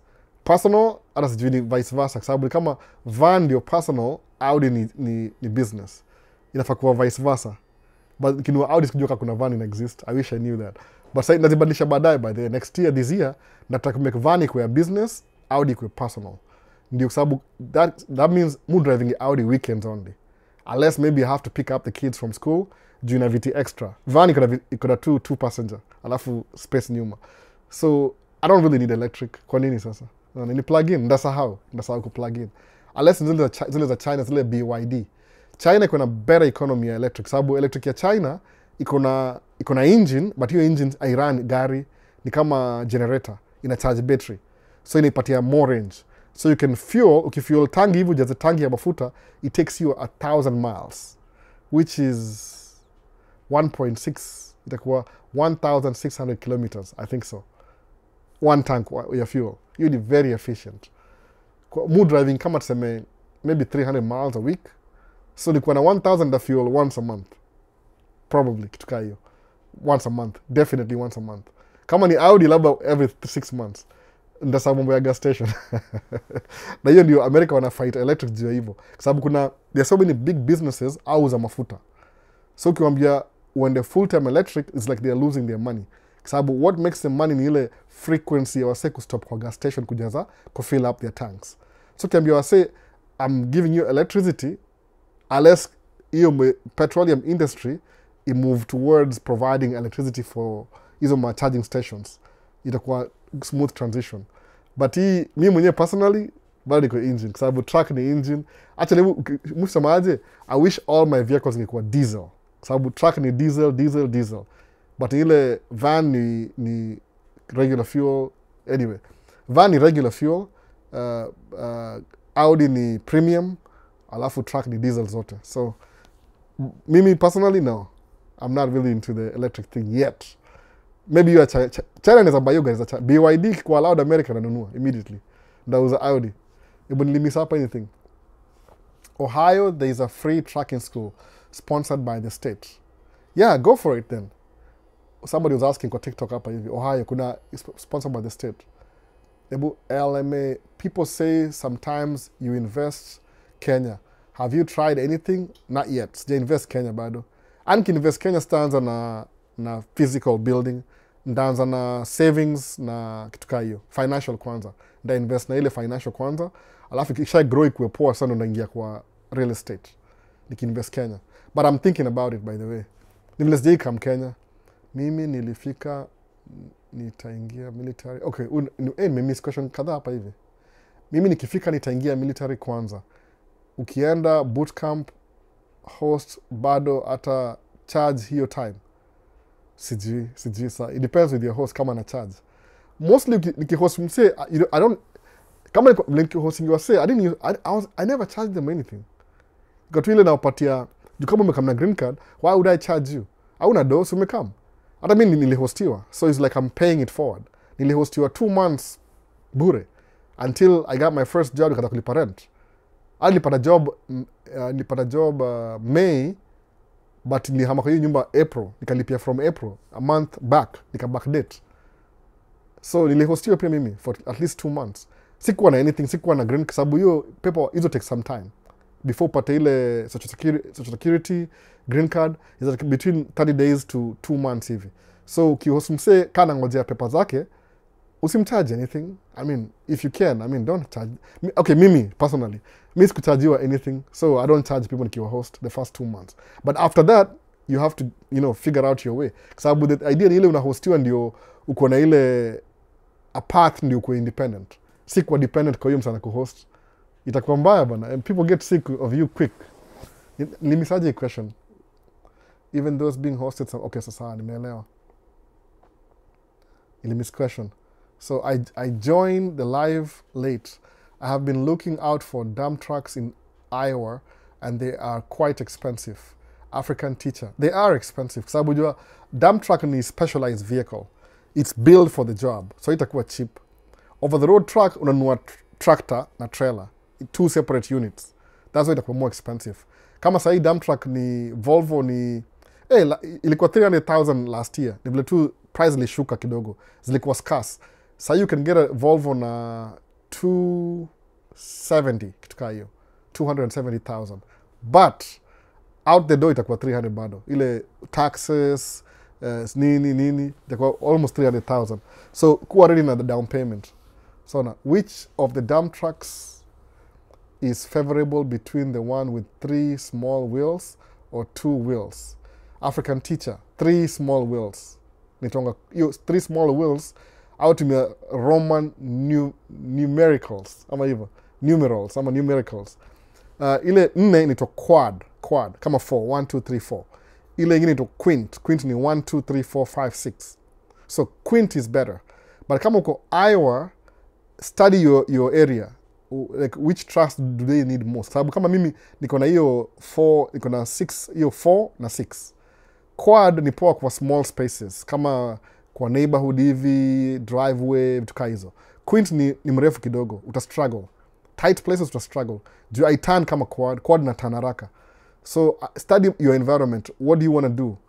Hiyo area yako. Iowa kuna dump truck. Hata dump truck gani ilikuwa? Kuna besi yangu moja linunua dump truck Iowa. Hiyo quad. Bado yuko naye by the way. Ni Mkenya. Video yangu ya last tutamuona hapo hivyo akipita. Truck ya kichwa ya white, box ya grey. Hiyo video yangu ya truck tutamuona hapo, alikuwa na asubuhi akini crossover hivi. So study environment yako huko hivyo. What do they use most? Huko Minnesota, quint ndio the most profitable. Iko na more work. Everybody wants more capacity. Sababu quad inabeba kama 17 tons, quint ni 19 and a half, 20 tons. So they want more tons for the hour. More, so they'll pay you more by the hour. Quad ilipo less kidogo by $5. You want to make the $5 extra. Nunua ile the boss capacity ndio kuwe na more options. Sasa, African teacher. Let me send a question TikTok. Kezia joined.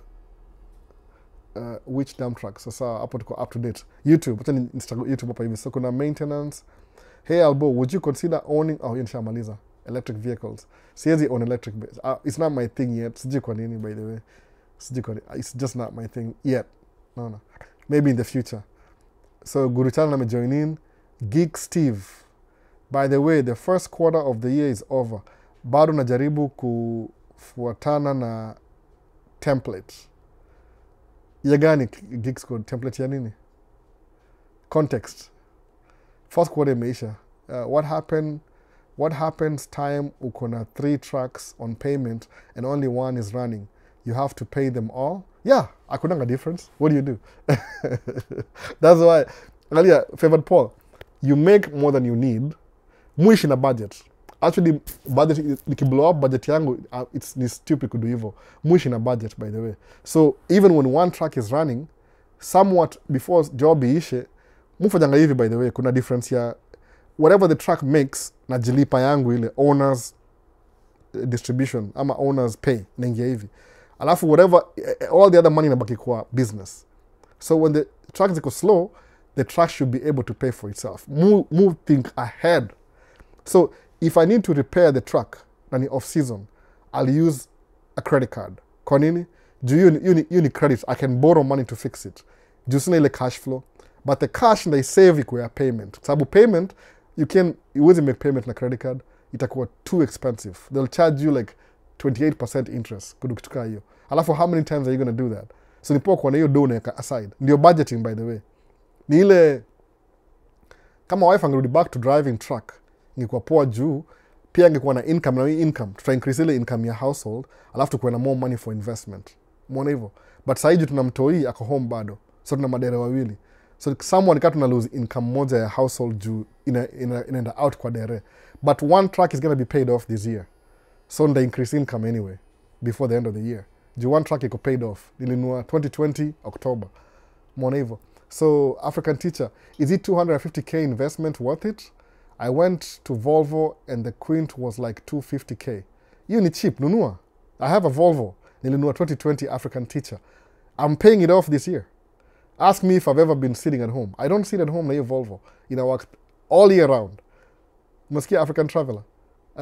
Teacher. Sorry. African teacher. It's worth it. Why not worth it? What makes it not worth it? Kuna Volvo mimi. If you're buying a 2025, that's a really good... Volvo is the best. And you drive usikie, test drive it. Don't even look at the money. What are you looking at? You probably, by the time you shall pay off your truck, you probably make 1.5 million. After 5 years. No. I'm saying, buy your Volvo. See it in kama utanua leo, alafu you lose 250. Finance it, finance. But do your research first. Before ununue, do your research. Jua job ni hii, hiyo flow hivi. Ende uonge na mtu ule akona job. People who work construction. Ende uonge na hao. Team up na mabroker kadhaa. More sign up na mabroker karibu 5. 5 brokers. Alafu na work na the one who keeps me busy. Ito MBE. Muka na hiyo MBE sana. Hapa Minnesota hapa hivi. But hiyo track iko worth it. Sininu yangu 2020. Kuna video kwa nini channel. I'm going to pay it off this year. Do you know how much balance bako hiyo track? Balance. 18,000. Kama ningekuwa job full time na track 3 ningeilipa next week. Ni vile tu job iko slow. Gari moja leo, gari mbili leo, sometimes mvua inanyesha, snow nini. No. Tuko off season bado. But African teacher, it's worth it. I guarantee it's worth it. But do your research. Understand who are you going to work for. No. Labda umenunua kwa Geta tracking iko Iowa, Geta tracking. Kuna Geta tracking Minnesota. Mununua kwa NAS tracking, NUSS. Sawa. It's worth it, by the way. What are you talking about? It pays my bills every day. And it's payment every month, by the way. And nailipia. The last 5 years. 4.5, I think. 4.5. Nilinunua 2020, 21, 22, 23, 24, 25. Yeah, 4.5 years. You're going to down payment. Mona. So, go buy the Volvo. Volvo ni mzuri sana kwanza. VHD. Very comfortable. Brand new ni mzuri. Used ni, you never know. No. So what happens, you nishamaliza favorite Paul. Am I catching up? Yeah, I'm catching up. Vincent, naona, I'm late. Don't worry, Vincent. Weni mwenyewe. Don't worry about it. Utana recording. What's your view on concrete mix business in Minnesota? Amos Mwangi. I don't know much about it. Sabu mostly concrete mix, they are independent contractors. Mostly ni Cement Stone, the big company. So I'm yet to find somebody privately. Unless wale watu kama construction company, they do driveways, then they have their own equipment. But ile bulk, there's 2 companies, Knife River na Cement Stone. Hao ndio wamechukua business yote. So I don't know how, if kama unaingia kwa hiyo concrete mix, maybe it's a new venture for you. Utaanza, wewe utakuwa pioneer. Amos, I don't know much about it. So usikudanganye. If you know somebody who's doing it, maybe that's good. Pia share na mimi. Labda tutaingia huko. Kwa sababu hiyo ni yake hiyo ni expensive pia, si cheap. Maybe you can buy one of the used ones pia. So Vincent tunasalimia hapa vipi? Mwanangu, hope uko fiti. Vipi mwanangu? Nani ndio mwana? Vincent ama guru. Okay. By the way, in construction kuna other jobs pale like photography, or does it have a photography and it does not have lots of money? Catherine, I don't know much about mudu construction ile. Construction ni big, by the way. Kuna ma-engineer, by the way. Kuna ma-engineer. Project manager, engineer, wote wako hiyo construction bill. Mi, section yangu ni ile, yani, my tracking is 15% of construction generally. General construction. Only 10-15% hivi. So photography, believe me, kama kukuwa na photography, guess who angekuwa anadu your job? Because I was taking pictures yesterday, by the way. Taking pictures. Kamera yangu, hata moja imenisumbua sana. I was taking pictures yesterday for free, by the way, for free. Ilikuwa tu one of my friends. Alitaka tu anniversary nimpige picha. Niko kama 800 pictures. Hata sijampatia bado. But because ni free, haiwezi niharakisha.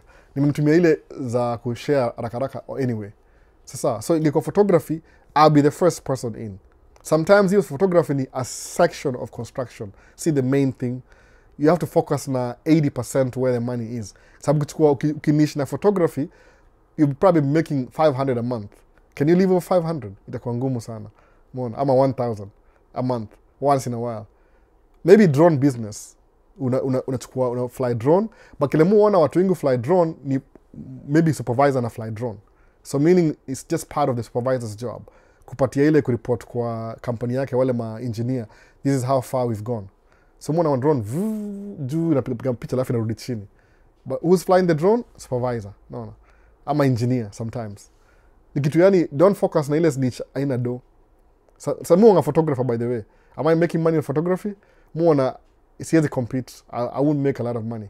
I mean, if I got a job today, inipe 10,000 a month na park truck. Siwezi park truck. Dakadereva ni like kunimekia do huko kando.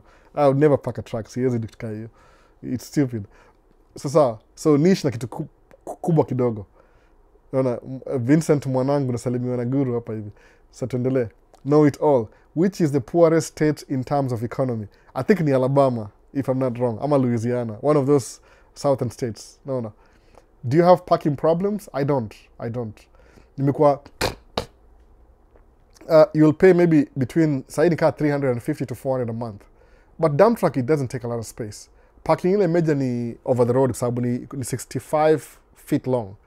Dump truck, you can even talk to some gas station around your neighborhood. Akupatie space hapo, umlipe $100 a month. No. Don't worry about making money. No. You won't utakosa parking, nunua gari. No, just number one. Okay, sasa fanya hivyo. Usiogope bwana. African teacher, nunua dump truck. You seem like you have the money. Nunua. Even if you don't have money. 4 years from now utakuwa pay off. You can even sell, by the way tufanya hivyo wengine. You get a brand new truck. Kama mimi truck yangu nikiuza saa hii, niuza 180,000 saa hii. So if I sell my truck saa hii 180,000 saa hii, nda pay off hiyo 18,000 imebaki, alafu I'll keep 140. Imagine. Free money just because I've been paying for the truck the last 5 years. So hizi trucks si useless. Either depreciate, but you can sell them too. You can sell them. Ununue mpya. I can sell this for 180, nichukue 80,000 down, nichukue brand new, ni pocket 100,000. Ni investment pia. Somewhat. Unaona? Imagine, I'll walk away na kuna 100,000 leo. I'm thinking about it, by the way. But anyway. I'm thinking about it. Boom, boom. Nangalia count 100,000. Yes. I'm thinking about it still. It's just that's what some neza chana side dump, ningie dump truck full time. Because if I'm buying another truck, itabidi ni drive mwenyewe. Siwezi wachia direct truck mpya. Itakuwa noma hivyo. Hii truck nikibuy mpya, my wife was driving it. Brand new the first 2 years. So, siwezi buy truck mpya nipatie dere. I'm not comfortable. Alafu mimi drive mzee. No way. Taka ile nikuwe more responsible. I'm driving what I'm paying for. So, I think Louisiana or Alabama, southern states, wako na ubaguzi mingi sana. Wataka improve economy ndio they can stick it to the people. Naona. First time nimepata live yako ila niko busy mbaya. Usijali bana. Salams come YouTube. Hizi ma recordings ziko YouTube. Utaziget YouTube kwa playlist inaitwa Man Cave Talk ama Man Cave Talk Live. Live ni live recording, talk ni ile recording ya live. So but recording itakuwa more clear. Itakuwa na so nimevaa microphone kama siwajui TikTok. Niko na hii microphone hapa hivi ya podcast, niko na hii backup audio, alafu niko na hii microphone hapa chini. So I have 3 forms of audio. Backup kila kitu. If I want to, there's a record hii pia. Ni vile tu hii kitu muacha hapa stationary. I don't want to deal with that. So more gonna portable. Niko na portable hapa. I'm recording audio hapa hivi separately. Audio to the recording camera, alafu pia live ina record kwa computer. So nika backup.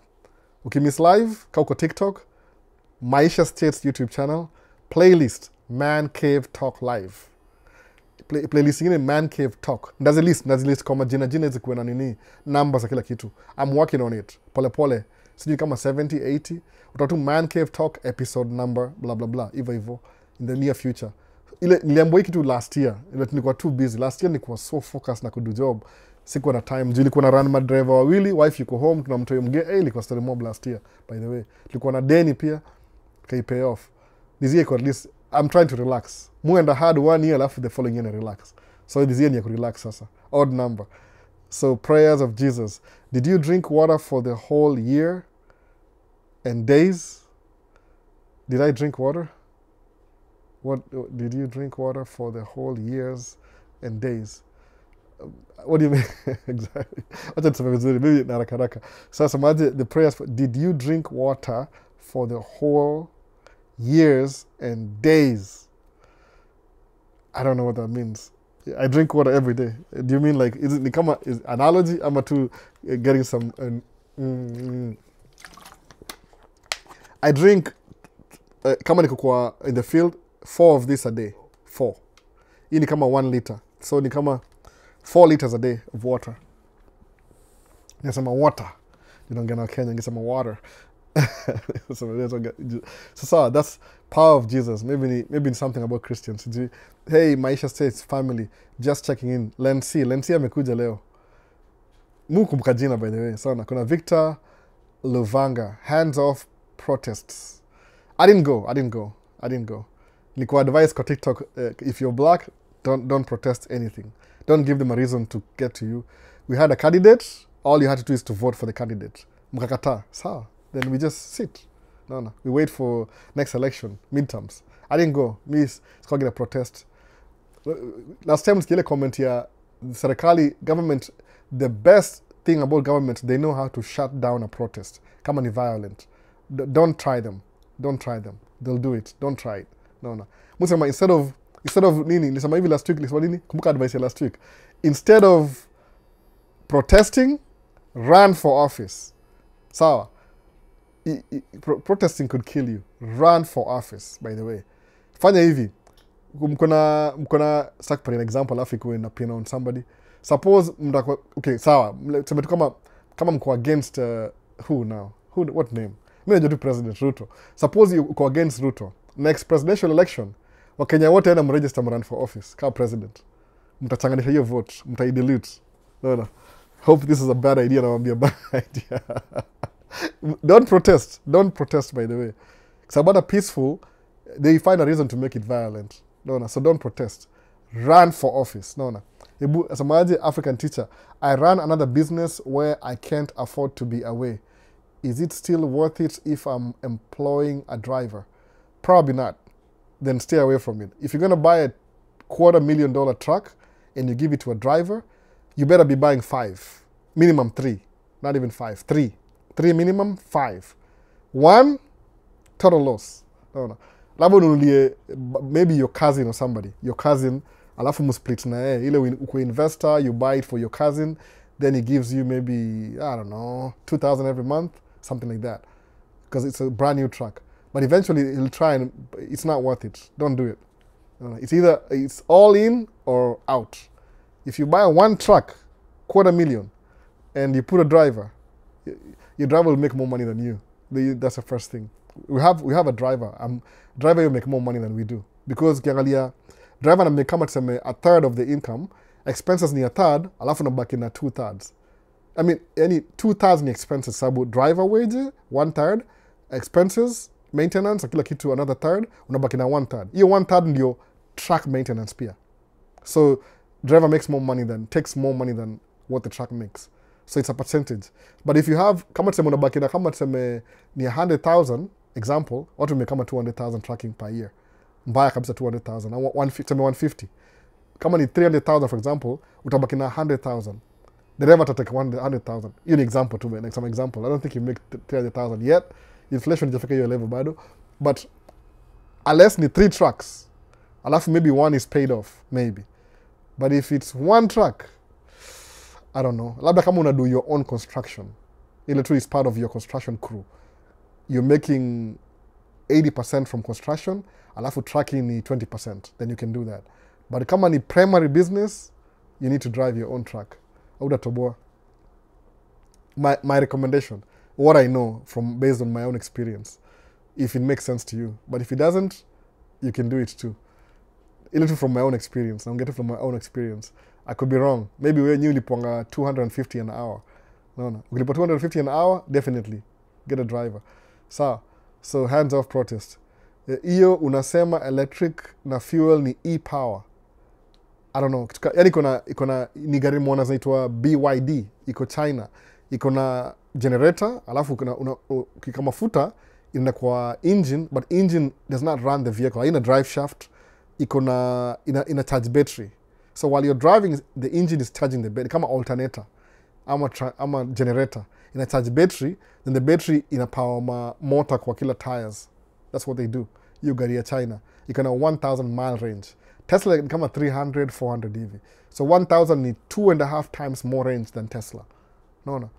Alafu of course Tesla ina technology kama ya China. China ina lead, by the way. That's no secret. No. Inafaa tulearn tu kuongea Mandarin sahi. Tuingie Redbook full time. No. TikTok. Angalia TikTok. Why can't you park a commercial vehicle in a neighborhood? Kuna restrictions za neighborhood. Ile pia weight. Juu barabara ya highway iko more reinforced. Juu inakuwa very busy traffic. Neighborhood sometimes ni mchanga chini, lami juu. No. So if you drive your truck kwa hiyo barabara ya neighborhood, then you have to pay for the construction hiyo barabara. You'll fix it. Neighborhood barabara si busy traffic. So kuna vile iko less than... That's on construction, mvua ikinyesha, ama snow ikianza kumelt, we don't work. Itonga road, wana shut down construction for 1 month. Kwa nini? Ile winter, ikichange, ndio barabara za mtaa zikuwe solid ngumu, ndio tuza drive over. Sababu tukidrive sahi na hiyo kaiko soft, itaharibu barabara yote ya mtaa. Tutakuwa na potholes, itasink na kila kitu. So because of that, highway, if the job ni a highway job, you don't shut down, unaendelea. But kama inaingia kwa mtaa hivi, you have to shut down. Juu ile weight ya tier weight. So kwa county roads ni 9 tons. Neighborhoods ni 5 tons. Na truck yenyewe any axle itaharibu barabara. So just to waste resources ya barabara, wanasema no trucks allowed kwa neighborhood. Kwa ile barabara neighborhood haiwezi hold you capacity ya truck. It's too heavy. Sawa. Unless ni trash truck hiyo pita huko hivyo once a week. Na hiyo ni trash hiyo. Lakini gari loaded na mchanga, utaharibu barabara alafu itashinda bure. That's why doing hivyo. Alafu pia kuna hii rule ya association pia. Mona.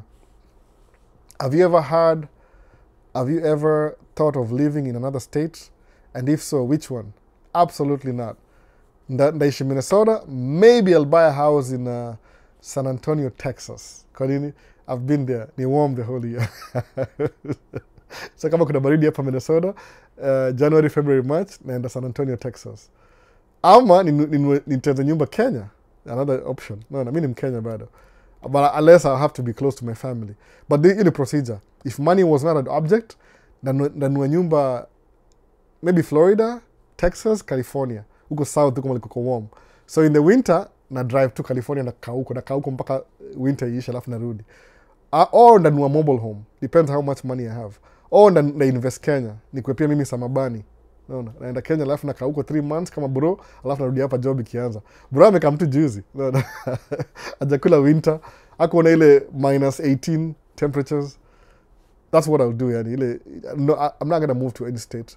I'd want to, lakini watu wangu wako, I'm settling. Niko ile part ile ya life, the kids are in school, they have their friends. So kuna hiyo period, siwezi interrupt your life unless we really have to. Unless California kuna tracking na inalipa $200 an hour, na kuna project moja ya 15 years, then I can move. Ndiye watoi, uko na watoi somewhat tunakuwa grounded in a way. Kwa sababu you don't want to interfere na life yao sana wakati si. Military families wanajua hiyo kitu. They move a lot military. Juni military, wako posted hapa na hapa. Lakini sasa mimi I'd rather mtu wa mwisho afike 18 then I start moving. Maybe afika 15 hapo sijui. But which state now? Nimependa Minnesota mimi sana. Minnesota has been good to me. Ni liberal progressive. Ni conservative liberal progressive. Nasema hivyo. All things together. Conservative liberal progressive at the same time. One piece. Wisconsin iko na liberal kidogo, more conservative. Ile conservative MAGA. Mimi sitaki mambo ya MAGA. Juu MAGA iko na some hint za ubaguzi.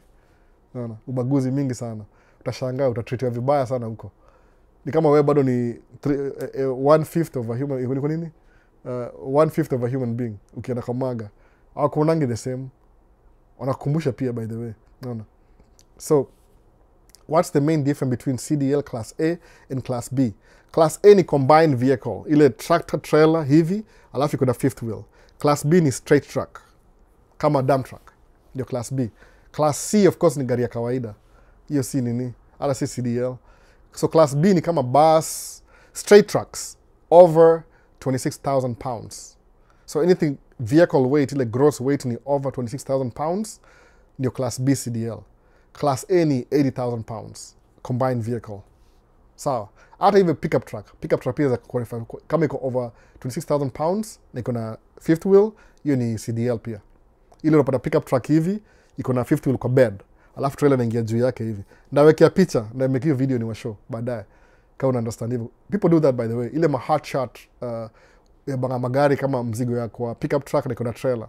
Hiyo ni hard shot. Hiyo pia ni CDL Class A bado. Hiyo ndio difference. So Class B ni ya basi, straight truck. Class A ni ya combined vehicles, ile tractor trailer na fifth wheel. Ama pia anything mrefu na ni weight, mambo na weight. So hope it makes sense for Paul. So Geek Steve, look up a context to my earlier comment on the first quarter being over. I meant the template discussed about year goals being divided into quarters. It is interesting. Ile niongea couple of lies ama nini kitu hiyo. First quarter nataka kumbuka kwa sababu leo nafikiria story ya leo. I'll go check ndio hivyo. First quarter imeisha, tuko second quarter sasa hii. We are working on it by the way. Me na wife. Ile first quarter, how much money did we make? Najua ni terrible losses. Si poa sana. You got more expenses than income. But to catch up. To catch up. Yeah, first quarter imeisha, tuko second quarter. So TikTok. Nimaliza mapema leo pia, nimaliza mapema ina think running a business where I can't afford. Okay, sasa tuko on time na kila kitu. Questions imeisha, context on my earlier comment. Okay, sasa nimeelewa. Geek Steve, uliona your favorite YouTuber check effect iko Kenya, alafu maoni yako ni gani venye Black Americans wanakuja Kenya? Nixon Mzae. Hawakuwa wanajua hizi story by the way. That's a funny thing. African Americans hawangejua Ghana. Juni kama historically kulikuwa na hiyo sijui ni slave ile the last door something iko Ghana museum something kwa ocean. So they didn't know much about Kenya. Sasa so, when discover Kenya sema kumbe hii ni hidden gem. Sasa jua mtu African American ukam country kuna watu ni kama tuseme kwa US uende Atlanta. Atlanta iko Georgia.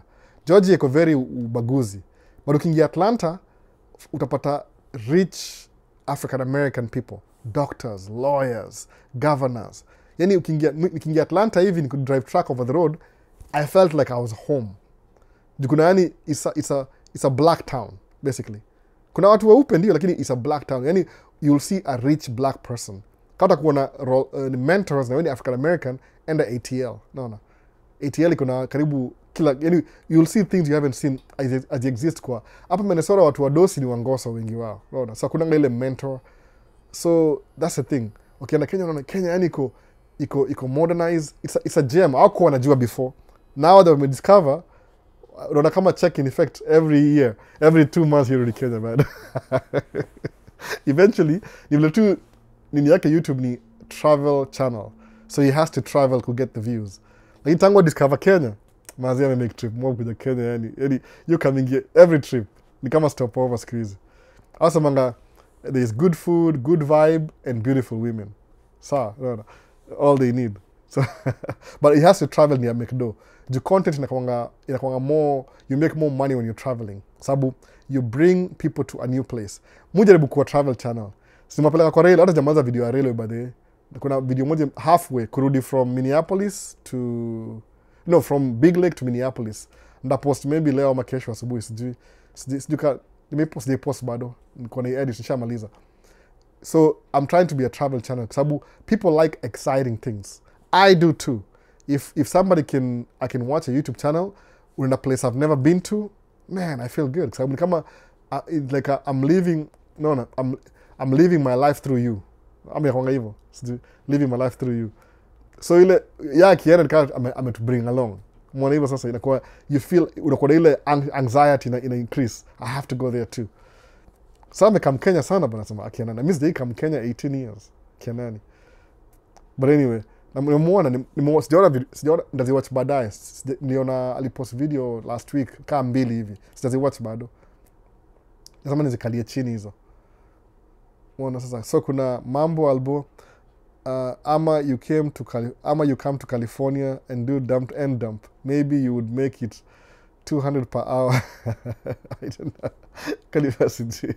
California kuna watu wengi. I didn't like it. Kuzama kanaishi huko hata lihama. Watu ni wengi sana huko. California kuna ile LA county sijui. Iko na 8 million people. Minnesota state iko na 5 million, the whole state. Sijazoea watu wengi kama hiyo. Too many people. Ifi. Too many people. I don't know. Traffic, nini sijui. Labda ufanye outcast from the city. Naona. Labda hivyo. Whether ni poa, lakini sijui. Competition ni high. Labda ni kuenda na duma movie niishi Beverly Hills. No. If I win a green card, how long will it take to bring my siblings using the right procedure? And how do you bring your siblings and make sure that they are permanent residents? Ukifailia siblings zako, it might take maybe, I don't know, you take longer than that. I'll prioritize spouse and your kids and your parents. Spouse, kids, parents. Anybody outside your circle ya pili, it takes longer. Kile mudu ni hivi, ukiwin green card ukuja hapa hivi, create environment hivi in a way that maybe your siblings can come for school, alafu wa host.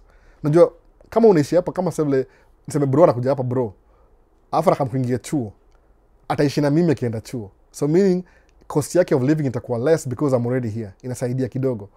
That's the best you can do. Lakini mambo ya legally, labda wakuja hapa they work out their own way. While they're in school, labda watafute job ya sponsor, ama wawe mtu. Kuwa mtu ndio rahisi. Au involve serikali. Watu mtu mnakuwa na private life, alafu unabaki hivyo. So, kuna city ipo South Carolina inaitwa Florence. More than 80% is black na wako very rich, but crime sijui they look up Florence. They look up kama iko poa. Sijui North Carolina. I don't know if I move. Juu watu waka sikuiza wanda chuo hapa hivi, by the way. Watu wa season wamekuja hapa hivi last year. Wako Wizara School District. So, wako poa. Hiyo North Carolina. Mimi sijui nili travel around. Hakuna tusheni grip kama Minnesota. Just maybe I don't know. No. How does tax play on business? And how do you use it to your advantage as the rich? Catherine K.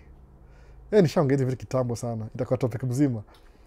Mulipa taxes kama tusemeaje. Kuna unaangalianga ile tax code inaangaje. Kama una do business and you're making after expenses una make 40,000, you're okay. Itakuwa LLC. But if you make more than 40,000, iko labda over 50,000, kuna vile una structure business yako. Itakuwa ile utakuwa na kama you become an employee of your business. Utakuwa LLC filing as an S corp, small corporation. So ni ile pesa inaingia kwa kampuni hivi, then you pay yourself first. Then you pay taxes on that as an employee.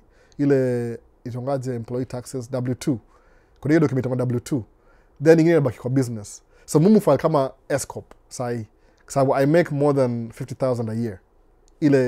Ile gross adjustable income ni more than 50,000. So I have to file kama S corp then you save na tax strategies. Sawa. Nishaongea kitu before. Nishaongea before I think. Ndio tu yani if you're asking me that question, that's what I do. Niko LLC filing as an S corp. But in the future, I'm trying to be a C corp. Ile tu corporation full time. Mona. Itakuwa na more benefits. Nda increase ile how much I can borrow. Sababu hiyo story ya parking inanisumbua kichwa sana. And it might take longer for me to either kuanza parking yangu from scratch or to buy an existing business. So hata kuingia corporate ile nikuwe corporation, nikuwe na more funding. Then I borrow, then I pay, but ni increase ile business ikuwe na more money. I'll even sell shares of my company. Is I make it public. But I'm working on that. Nikuwe ile baby steps. I'm getting towards ikuwe ikuwe C corp instead of S corp. Sawa. So kuna hiyo strategy hiyo. That's what you do. Unaangalia what benefits you, alafu una move towards that. The more your business grows. Sawa, Catherine K. Sijui kama ni mgeni ama wewe watching quietly. Jini jina mpya naona hapo hivyo, Catherine K. Labda uko watch for a while. So Josek Mogusu, as a student mwenye anakam those countries, unaweza advise mtu aje? About what, Josek? Kuwa specific, mse. Kuwa specific. About what? About kuja kusoma, hata sijui, kama you're throwing me like to the wild. Kuna something things I can do. Wacha tufikirie. Let's see how many questions. 1, 2, 3, nione naweza jibu aje. So, Josek ni hivi, as a student, number 1 ni hivi, kuja kusoma na usome. Number 2, make sure kuna girlfriend. Kama una makaratasi, if you intend to stay here, make sure kuna girlfriend ula kuna makaratasi za hapa. Muone before, after shule kiisha. Number 3, chukua shule ile kama, go for courses that will get you a job quick. Usifanye sijui political science, na hiyo ni waste of time. Tafuta, make it worth it. Kama ni nursing, healthcare kuna do, IT kuna do, science, technology kuna do. So focus, chukua, kama as a student, get the things that will make you money. See things that will make you feel good. Feeling good does not make you money. So hiyo ni general advice. But kama unakubaki hapa hivi, make sure kuna girlfriend mzungu. Preferably mzungu. Because ama Mwafrika, sijui, whatever. Bora kuna makaratasi, bora ni raia hapa hivi. It depends on your taste. Watu wengi ndio hiyo ya mzungu. That's why. And it's something I've never experienced. Utashanga. Anyway, no, I'm kidding. It works out eventually. Sasa, that's what I would say. Pick on ile something that will itakuwa worthwhile over time on your career. Usiseme ati political science and you don't even know what you're going to do, or liberal arts. Then what? Hakuna pesa huko. Bora. Tafuta mali kuna pesa kwanza. Alafu kumbuka kuwa na pesa, you can even be a businessman later on. Usiogope ati utakuwa businessman, whatever you want to do later on. Sawa. Umesema tulazima bibi mzungu. Umesema ni difference ni hivi, au ndio majority kwa university Ngoso. Alafu ukiwa Ngoso kuna inakuwa faster na makaratasi juu atatry ku speed up upate makaratasi ndio usimuache, kwa sababu unakuwa wewe ni very hot cake, wewe ni unaelewa. Ni Einstein ni kweli. Wewe kwanza huyu Einstein bana, huyu sijui nini mbaya na yeye bana. No. Anasikiza advice ya baba yake sana kuliko mimi, baba yake wa pili. No. Einstein bana, you listen to your dad. Mimi number 2. Dad number 1 ushaka na yeye sana. Dad number 2 mimi. No. Unaoa mzungu kwanza. Juu mzungu atakuprotect hata kiumuache. Juu kimuacha kuna mzungu anangojea pale nje. That's why. Ni aspect ya competition by the way. Unajua Ngoso akiwa mtu black, amesoma, akona nini, anakuchunga vibaya sana. Kwa nini? Unakuwa na value. Unaona, wewe ni gold. Ukienda kwa Mwafrika, kuna wengi, kuna wewe, kuna mwingine. So aspect ya ile security, unaona, marriage security. Hii mwaka December, Einstein bana, wewe sijui, ushamaliza shule? Maliza for ile kole, maliza degree ya fadhe, maliza na fadhe. Sawa. Maliza na fadhe, mseme fadhe ushani 844 imeisha. Sawa. Alafu ndio kwa fadhe number 2. Sawa. Huyu ni mtoi wangu by the way, Einstein. Mtoi wangu, mimi ndio godfather wake. That's why. Mimi ni budake. Anajua. Ako TikTok. No. When are you planning to come back? Antonio Jeroge. Hata sijui. Nikikam na kam kisirisiri, sitaambia mtu. Mtajua. I'd love to. Lakini nataka kuja tu ile I come in peace. Sijui kanisha chokoza mtu yote YouTube amenichukia. Kama kwa mtu ananichukia, labda ananichukia tu ile I don't know why. No. Jumuva shati ya black. Hata sijui. I wish ni kama tu ile sijulikani. Nikuje tu ile so I enjoy myself. Ile tu ni kama ni so labda tutaona nikikam. I'm planning to soon. Ile fani kuja last year kwa na mtoi. So ika delay. Lakini si ati nimekataa kuja. Familia yangu iko hapa wote, kila mtu yuko hapa by the way. That's why. Kama unashindwa ni aje alikuwa Jacob Kenya. Nili bring mother, nika bring mbuyu. Sita kakam, bro kakam. So kuna bro mmoja mtaani. So family wako hapa tu 5 minutes away. If I want to see them, ningia kwa gari. Ama naweza tembea pia. Nitembee nipate ma steps zangu nirudi. Done for the day. No. wako hapa hivi family mzima, kila mtu yuko hapa, so sina ile specific reason ile ati I'm coming to see family iko hapa already, but mtu ile kivyangu tu ile nikuje tu nione tu Kenya kumeendeleaje, ile hewa safi ile, sijui ni hewa safi but kuna some fresh air iko associated na kuja home, naona ile after a long time, na I appreciate sana. I'm very sure I appreciate, na kada sema hivi kama na katu nasema tu angalia tu weather, angalia sky, sijui no, in the middle of nowhere. Tuendelee. Ndakam though. Soon. Maybe this year, maybe next year, maybe December, sijui. Always getting a recorded man cave talk. At least today, I got the chance to join the live. You motivate me a lot. Who is idol? Ama ni idol. Sijui, naisema both. Kwanza vile wewe husema tukingoja green card tuende UAE. Yeah, that's good by the way. Make to do. I would regret, unajua nini? Kama ile msemo ya killing two birds with one stone. Ukienda UAE, uko outside Kenya, you're making money. Alafu nangoja green card. Maze uko head start. Ni head start by the way. Motivation. Unajua, one of the things you sumbua watu sana kwa life ni kuwa motivated. Hata mimi hii ni sumbua. Sijui, labda nye muonangi kitu. Unajua, semaje, niende downtown, nipande train, alafu ni record. Alafu ni kama ni show wase baadaye. Kwa nini? Because I have a day off and I just want to ride the train. But like ride train, you train me for the first time. Junisikia kwa news wanaifunga in 2 months. But I'm sharing anyway. Why am I sharing? So itakuwa uncomfortable kiongea na camera kwa watu hata wanioni. Ni challenge.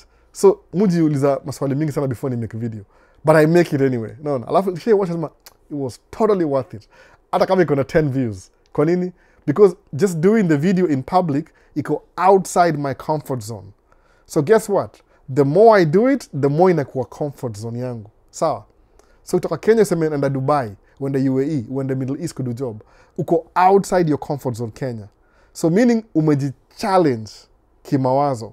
Umetoka nchi yako ile comfort zone, umeenda Dubai.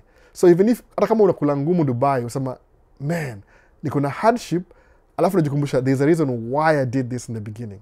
Umejitoa Kenya. So umeenda place, yani it's not your comfort zone. Uko ni wadosi ni wa Arabu, wako very rich, uko Lamborghini kwa streets, system ina work, but uko very uncomfortable. Uko uncomfortable, guess what? Zile your survival instincts zinaamka. Utakuwa savage in a good way. In a good way. Natumia tu ile jina ile negative. In a good way. Uta hustle hard. Musa manga hustle yangu ni gani? Nisemaje ni decide hivi. Napatia watu wangu some type of lifestyle.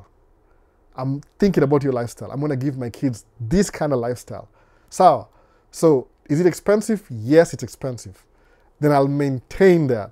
Niambia wife nataka tununue gari ile tukibaba mtu wetu newborn kwa gari ufunge kioo hivi dirisha iko na double insulation. Ausikii road noise. Sawa. Alafu pata accident, gari kiungua on the side hapa hivi, haita kama ikunje mtoi, itavunjika huku chini before ikufikie wewe. Iko na airbag ya kata, vitu kama hizo safety. So just things that I know. I know it's expensive, so that's the lifestyle. Ile tu mujua ajuangi mama kwagi motivated kama mimi. Wana tu kama I guess I'm supposed to have these things. Well, yeah, maybe I'm supposed to just have them. Whatever. No. Ana ile motivation ile ati, I'm doing this because ana your motivation. Yoga hard sana kuji-self motivate. So nikisema kama that's not mwisho up every weekend, every Sunday. Kwa nini? Somebody needs to hear this. I don't know who you are, but some of you now meet. Nafurahi sana siku hiyo by the way. Ile ndio hivi na pinch. Uni gato bana. I'm just joking. Kuna tumejua for a long time alafu jai meet. So I'm looking forward to that. Ni meet Gato, ni meet Vincent, ni meet Guru Visuals. No, kuna Ray. Ala kuna wasa wako hapa da meet. Nenda ku meet Ray, Ohio. I want to meet people. No. Ile ni person kabisa. Kuna wase wengi nataka meet by the way. Tumekuwa hapa for a long time. Ile ni put the name to the face. Wacha ile picha muona kwa social media. So I'm looking forward to that. Ina ni motivate. Alafu pia kuna story useme nimegrow from this, niko hapa hivi. It feels sababu ukisucceed pia ni motivate. Sababu nasema we at least tunajua kuna ile we are passing the right message. Whoever who's doing what I'm doing too. Tunasaidiana, naona. msee chichanue hivi na hivi, kwa sababu kama wanaume mwambie wanaume hivi. Mimi siongei ile advice ya kibe ile usha win already, naona ile how not to give an F advice. Wanawake ni enemy, hapana. Listen, ni very simple. Mwanamke ana expect mchunge, sawa? Niki broaden kabisa. Siku hizi kuna wanawake, best yangu mmoja ni daktari, anasomea medicine, ni Mngoso by the way, very young couple. Na sasa kusema jina yao. Mse amekuwa akienda chuo full time, wife yake graduate nursing 3 years ago. So she's been a nurse the last 3 years. So guess who was paying the bills? Wife yake. Saa hiyo mget mtoi. Ako sijui 2 months old. So wife quit job completely. Msasha graduate medicine. So guess who's providing now? Msene na provide. Mkiwa dem the first 2-3 years before mpate mtoi, mko free, you're making money. But lazima think about the future. So useme ati madem ni enemy. Kama madem ni enemy, you're probably very broke. Na broke si ugonjwa. Broke si ugonjwa by the way. Ati haina cure. Broke means you don't have money. That's it. I'm a poverty. Hii itakuwa video next week. Poverty ni mindset by the way. Poverty si ugonjwa. If you're poor, hiyo si ugonjwa. Ni mindset too. You have to change your mindset. Hiyo ndio poverty. Alafu kuwa na do, you're just broke. Say you don't have money. Ile ugonjwa wako ni lack of money. If you just change your mindset, you'll start attracting money. It's very simple by the way. Mbona sasa hivyo? Maybe somebody didn't tell you before. Mimi nakwambia saa hii. If you don't have money, you're just broke. So when you're broke, asema, madem. Hapana. Madem wako na klasi yao. Sawa. So guess what? According to your story, manosphere, kind of makes sense, argument yao. I don't believe in it, by the way. I don't believe in it, manosphere. But ni hivi, samanga hivi. Madem wamekuwa na class fulani. Sawa, kwa hii class hapa. So, ba madem ni hivi kitu moja. Washa gain class yao, awananga motivation ya self-improvement. Kwa nini? Washafika hiyo class already. Kuna wengine wanajua, maybe kuna currency yake ni beauty. Sawa, iko hapa. Mwanaume wewe kuna hiyo potential ya kufikia class yake na kumpita, kusurpass. Kwa nini? Kwa sababu as long as you wanna show up kumprovidea yeye, hata ikupita, utakuwa successful anyway. So that being said, kama ni mwanaume, make dough. Unaona? Kuwa na resources. Kwa nini? Kwa sababu uko na demu muoya kwa wife yako, apate mtoi. Guess who's supposed to take care of that? You! Hakuna mtu mwingine. Kwa sababu wewe utatembea na ball 9 months. Atatembea na ball 9 months. Kuna ile post nini. So you're giving her a break for the year 2 years. Alafu kumbuka, once ushakuwa na mtoi, life ina change kabisa. Juu mtoi itaanza na hiyo 2 years. Alafu atakuwa a young adult. Atagrow 3, 4, 5. So unakuwa na more responsibility. So kama mwanaume, tafuta do kwanza. Take care of your woman. Kama kuna do, sawa. Make your arrangement. Mwambie, okay, sawa, I'll sacrifice. Angalia nani, Kamala Harris. Kamala Harris alikuwa vice president. Ikabidi wahame wapi? Washington DC. For how long? 4 years. Hazi wake Doug aliwacha kusema, I'll follow you kwa vice president. Kwa nini? It's a greater call than job yangu.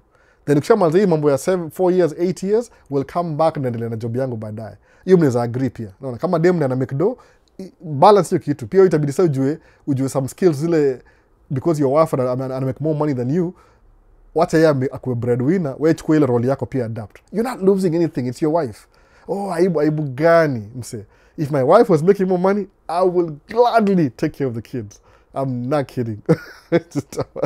Na kuna do minivan, makasi, utaona tu very busy. No. I don't mind. Kuna wasa najua, kuna wasa wengi najua by the way doing hivyo. Full time wanachunga mtoi. Kwa nini? Utaka kuharibu ile, protect the bag. Kama bag ni ya mwanamke, protect it. But ile ukianza pia wewe, pia tafuta hiyo, kwa sababu jua wanawake the only thing is wakatia ni ile pregnancy. 9 months to 1 year to 2 years. Maternity leave. Wanaume, you don't have to deal with that. No. Ile tu naongea generality, just in case kuna wase minority wanafeel kama, mimi naongea tu generality speaking, ile what I know. Sawa. So that's why some wanaume wanasema ati mimi nachukia wanawake. Kama wako hapa hivi, wewe ni mwanaume by the way. Hiyo jina mwanaume, you can catch up, hata unaweza surpass. Make the money, ukuje uchunge hiyo mmoja. But pick carefully. Si pick ule amezoea kubonda raha, ajui mambo ya investment, anajua mambo ya consuming. No. Mtu consume periodically. Also, ishingi your life full time. So, niko iko nini a couple of weeks ago. Walisema sijui ni dem fulani nimesahau jina yake. Alikuwa ana portray lifestyle, alafu sasa yako na deni ameshinda kuilipa. sijui jina yake, sijui kama ni ya ziada ama ni nini, ni dem fulani yoga YouTube mahali, naona yoga ni kama she's a baddie something, baddie ile ya America, ile baddie, so sijui, I don't know, but ana fake lifestyle for social media. Hiyo ni unsustainable, kwa sababu how long, kama unaomba deni ndio uende fake lifestyle, alafu sasa kujua okay, sijui nianzie wapi anyway. Unajua ukiomba deni uende kufanya lifestyle, how often are you going to borrow? Ita make it, kwa sababu you already, if you're borrowing to have that lifestyle, already you run out of resources, so you can't even sustain. Ni kama it's a dead end, itaisha anyway. Umeona sasa? So afadhali Aziad something, and she was borrowing money too. No. Mwangalia tu from a distance, sama tu, so ude mwana anaona yeye ni badi. Okay. So anajiuza, okay, sawa, okay, whatever. Itaisha tu. Currency ya beauty inaisha, by the way. Miss Goa wife because she was the most beautiful thing on earth. She was beautiful. You can meet sahi. Sahi ni mmadhia, kuna watoi watatu. Kuna damages za watoi. But kuna ile, where are we heading to? Hata mimi nazeeka. Kwani mimi kwa kama naona kusema kweli. Beauty si currency. If it's your currency right now, on the safe side, kama kuna mademu nasikizanga hii channel, itumie to your advantage. Alafu invest. Juu ikiisha, tuko na investment. Juu, if beauty is your currency right now, alafu tumia pesa vibaya, alafu inakuisha, depreciating assets, what are you going to do ikisha depreciate? Utakuwa normal tena? You won't be normal. Sababu kumbuka, kama uko 20 na beauty ndio currency, by time uko 30 imeisha, utakuwa imeisha na currency yako imeisha na uko 30. Naona, uko na mileage already, mkula chumvi. So you won't be back to 20 again, not beautiful. So every time you borrow, it's like you're borrowing from your future. No. Ukwa broke is like you're spending your future now. Hiyo ni ukwa broke. Catch up. No. Sijui nisemaje. Maybe your video nda post next week na explain. Kwa explain hiyo vitu juzi kwa video. Na post kesho ama kesho kutu. Tuendelee anyway. So who is Aida? Ameenda hivyo. Ama ni Aida ule mmoja. So kumeendaje hapa hivi najua YouTube. Bro, you told me you'll hook me up na mtu atanipea job. Yeah, get in touch, by the way, get in touch. Kama uko Minnesota, alafu usinitumie text alafu nyamaze. Watu usahau, by the way. Motivation unasema nini? If you need something unaitafuta. Kama uko Minnesota, mse wangu, bro, sema aje na bad. Nitafute, nikupigie simu. Piga simu, tuma message, nisumbue. Nikumbuke sababu, do you think nakumbuka everything ya 3 weeks ago? Hapana. I could nikiwatch video, but watching live tena. Ile na watch ile, what did I say? Na watch ile just to know what I talked about na questions. Just say I'm actually living the life. So nakamki watch baadaye pia. Nasema, oh, swali. Sitakumbuka 3 weeks ago. Junona, maybe you got a job. Maybe you're not interested. Kama uko serious nisumbue, nitumie message kadhaa kusema niaje, nipigie simu tuongee nikwambie tafuta job hapa na hapa. Job inaanza soon, by the way. Maybe after next week, na hope you after next week nipate 1 week break. Sijui kesho sika job, by the way. Kesho at least kesho najua sika job kesho. Tuesday sijui. Na weather ni poa. So I'll be out the whole day. Hopefully. Tuendelee. So I think America is the best place one can get rich faster. That's true, by the way. Hii country ni different. Ni different kabisa from any country in the world. Any small effort utakuwa where you want to be really fast. Niambie mimi. No. High school diploma. Nasema mimi ni high school diploma. Some college. No. Alafu naishi middle class neighborhood. Alafu mu driving into truck. No. It's a joke, by the way. Hii ni cheat code. No. Cheat code kabisa. Truck driving. Cheat code. Of course, learn skills kadhaa. Business, how to save money, whatever skills. But hii ni cheat code. Takuwaje ujaenda shule, ulimaliza high school, alafu unaishi middle class. Man, hii ni cheat code kabisa. Hii place ni poa sana. You can do anything you want. So, asemaje, MSc, Electrical Engineering, iko aje? Wewe kuja tu. Kama hiyo ni poa, wache kulete. You can always change majors, by the way. But once umefika hapa hivi, if that brings you over, Josek, kuja tu, alafu shafika hapa hivi, utaangalia which industry has money. Sababu, at the end of the day, hiyo money itamake life yake ikuwe different. Si chuo peke yake. Chuo itakusatisfy ndani kivyako. Kama wife amegraduate in psychology, amegraduate. Tutakuwa na graduation next month. Kuna ile ceremony. Alimaliza shule last year, anangoja tu graduation. Akona gown na kila kitu. So, but asemaje, I did this for me. Namwambia, oh my goodness. Anyway, for me, I can't give valid. You don't do it for me. If it doesn't make money, it don't make sense. Period, hivyo kabisa. Jukuwa na do yufungwa njia zingine. Musema hivyo. How you gonna live life bila do? Mwambia nga watu hivyo, namwambia watu hivyo, whatever you do, lazima learn how to take care of yourself. Sahi, I'm taking care of you, sahi, jumko young, you can't work. No, sio watu hivyo kama wako happy, which country? Sitaki sema hiyo jina. But kama ngekuwa naweza do job, ungekuwa job sahi already. No. Want to contribute kwa familia haraka. So, TikTok up to date, tumeenda how long? 2 hours, 30 minutes. Sitaki kuenda mbali sana by the way. Ile 4 hours you're gonna niscare. Nikiangalia 4 hours, 4 hours. Very soon I'm coming to pursue data science. Samuel Kamau. Kuja kabisa by the way. Kuja. Lakini angalia options. Once you get up hivi, ongea na student advisor wako shule, alafu discuss ile one of the itakupatia pesa haraka sana. Itakuwa poa hivyo. Please take advantage. No. Kama ni demo kuna beauty currency, tumia your beauty currency. Alafu invest. Kwa sababu itaisha siku moja. Utakuwa mwananchi wa kawaida after 30. Utakuwa naongea juu ya past. Nilikuwa. Nakuja by next month, passed my interview last week. So what can you advise about tracking?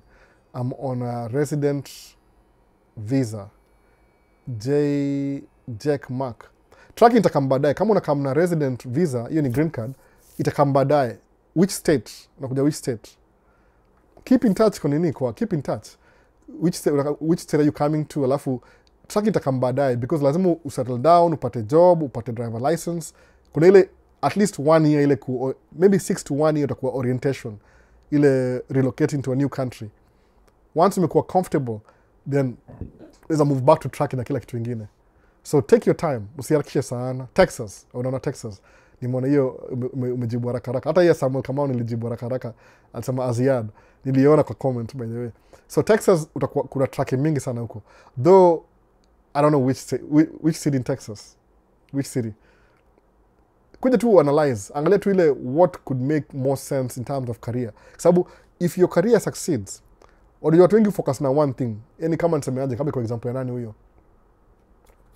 Kama tuseme Bill Gates alianza na Microsoft, sawa, Microsoft. Akafocus na Microsoft peke yake. Akakuwa successful. Siku hizi najua ameinvest kwa kila kampuni. Bill Gates ni owner kwa Facebook, kwa Google, akona shares kwa all these companies. Kwa nini? Amediversify. Unafocus kitu moja, unaimaliza, then once umepata ile income inaingia, then you diversify later. Sawa. Unafocus na one thing, unaimaster, then you diversify later. So tafuta ile kitu kama shule itakupatia kitu ile, it will give you money. Usifanye kama wife yangu amedu psychology, for her to make at least pesa ya tracking, ndio akona license ya track pia. Lazima kuwe na master's degree, alafu kwa practice for 4-5 years. So mimi namwambia, do you really have that time? Na by the tracking inaendelea by the way, jaisha, tracking itaisha by the way. Things, construction inaendelea, barabara inakuwa maintain na kila kitu. So sasa yeye kufikiria, I was telling her that while she was in school, akasema ati ninamuingilia. Sasa hivi ameanza kutafuta job, sasa ana ask for job, anapewa job, anaambiwa we pay this much, anaangalia sema wait. Yaani ameanza kuona hakuna job iko available. kama akionyesha track yake mwenyewe. Unaona? So ameanza kuona. And I was telling her, I couldn't believe. Nikamwambia, but anyway, graduate. Nimwambia tu, you graduate, usijali. Hakuna bahati namlipianga bills zake zote. So ufika hapa hivi, ongea na advisor. Make sure unaongea na Fort Worth. Ongea na advisor, sawa? Ndio Fort Worth hapa hivi. Ongea na advisor, angalia ile career inakupatia. Kama unaweza do nursing nyonga tu quick. Au kuhaya hata before umalize shule saa zingine. Because demand iko high, especially rural. Rural unajua wase wa rural hawaendangi shule. Hawa sana vote ya huyu rais huyu, hawaendangi shule. So hawajui umuhimu ya shule. Alafu wanavotia rais wao, anatoa ile diversity ile kunawasaidia ndio waingie hizi ma workforce. Rural haina madaktari enough, haina nurse enough. They need healthcare, alafu wanavotia against healthcare. So shindo nini mbaya na hawa si? Si wangesoma tu shule. Wameamua wao ni weupe. Weupe ndio currency. Kama mimi ni mweupe, mimi ni mnoma kuliko mweusi anyway. Ni ideology. Si wangalia around uone reality. No. Achana na ile ultimate reality. Angalia reality uone who's succeeding. No. Hawajui. Ajua anakuwa faced off kabisa. Yaani bila masomo anakuwa faced off completely. Juu anakuwa tu watu kwa useless. Hawaoni hivyo by the way. But hiyo ni ubaya utumwa. So kuja Fort Worth, jaribu kuangalia what will make sense kwa academics. Alafu ndio make dough, then uingie kwa business baadaye. Sawa, uspecialize. Hapa niko up to date.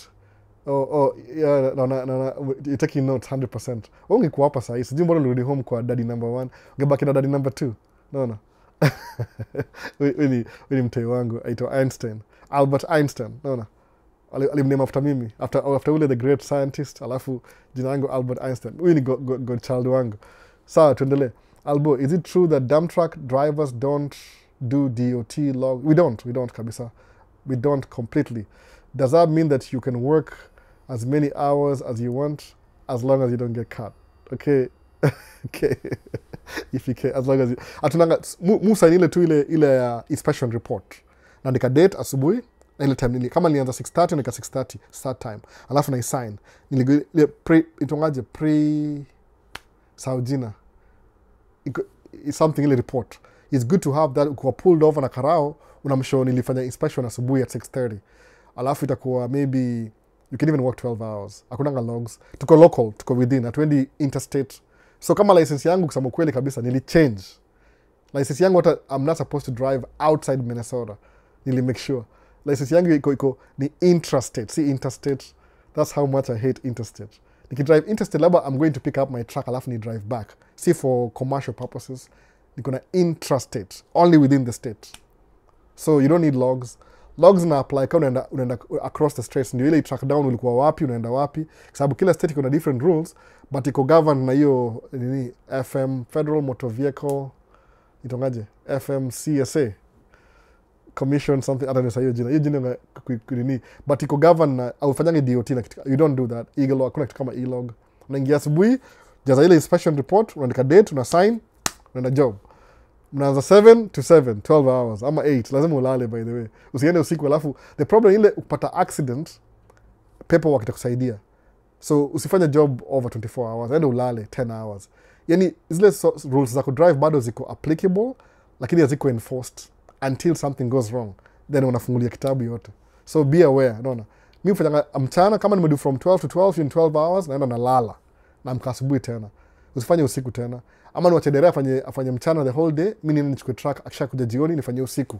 Alafu nilale mchana. Maybe that. But I don't trust drivers to work at night unless tuko na yeye kwa hiyo job. That's why. No, siwezi kama ulemewa kuna kitu kama hiyo. Dereva ni mchana tu. So Brick Adventures, niliona video yako fulani ukiwa na huku US, uko na mixer, kejani, hadi na instruments za kushoot. Bro, umenimotivate na dai keja yangu ikuwe kama yako. Bricks Adventure, iko hapa tu by the way, iko hapa. DJ iko hapa hivi tu. Tangu nianze YouTube, mambo ya DJ nimewacha. Na kuna ile best yangu, niko nayo hapa hivi, niko na mixer, niko na Pioneer mixer. Niko na ile I wanna be bedroom DJ. Nikanunua everything. Unaona? Hiyo ndio uzuri ya kuko na do. Uko na do, you have nothing to do with it. Utabuy kila kitu. Niko na kila kitu by the way. Niko na everything DJ. Yaani niko na speaker 1 2 3 4, alafu niko na subwoofer, alafu niko na microphone, kila kitu by the way. Everything.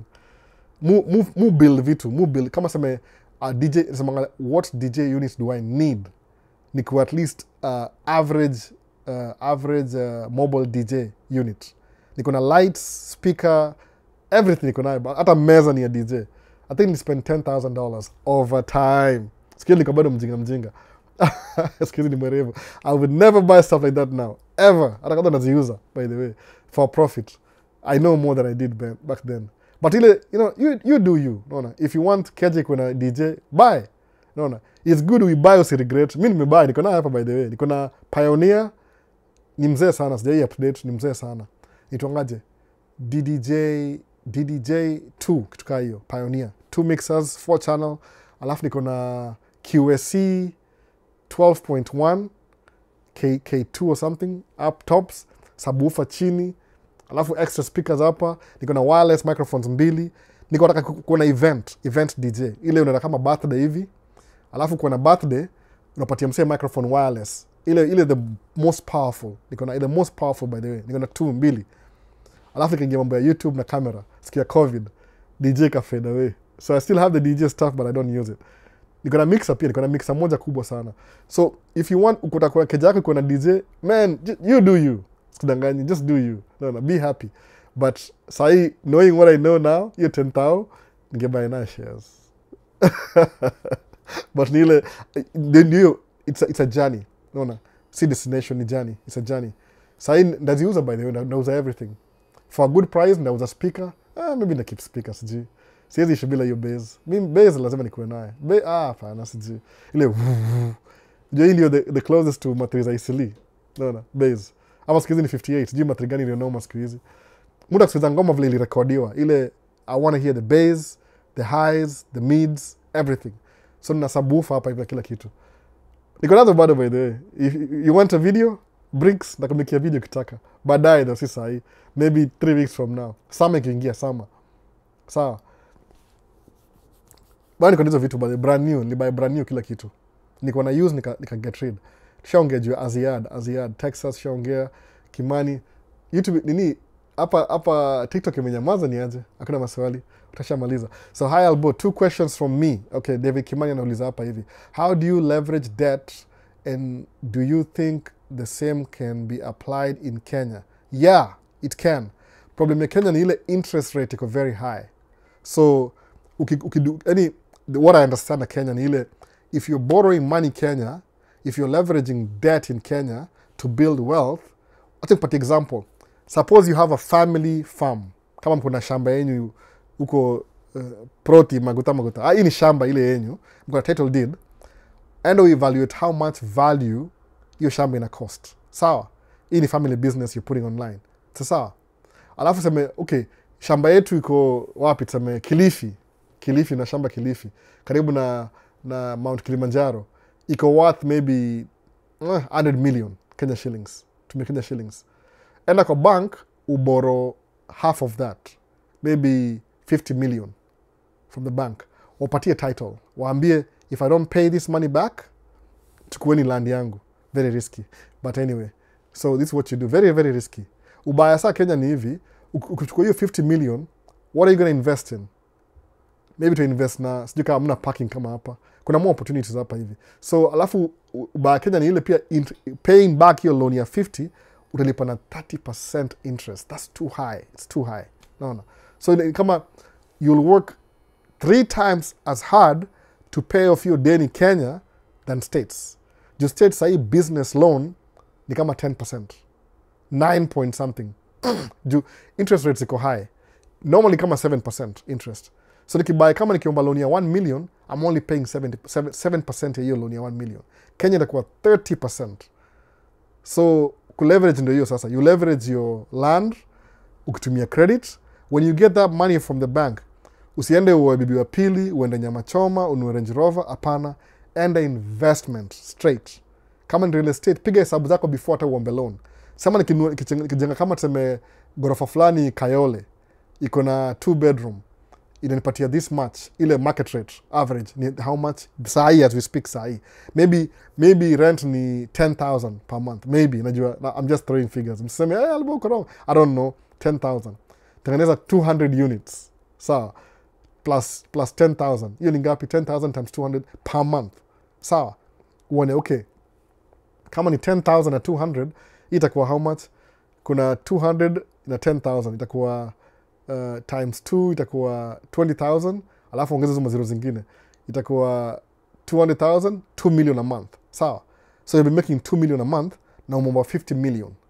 What's your payment every month?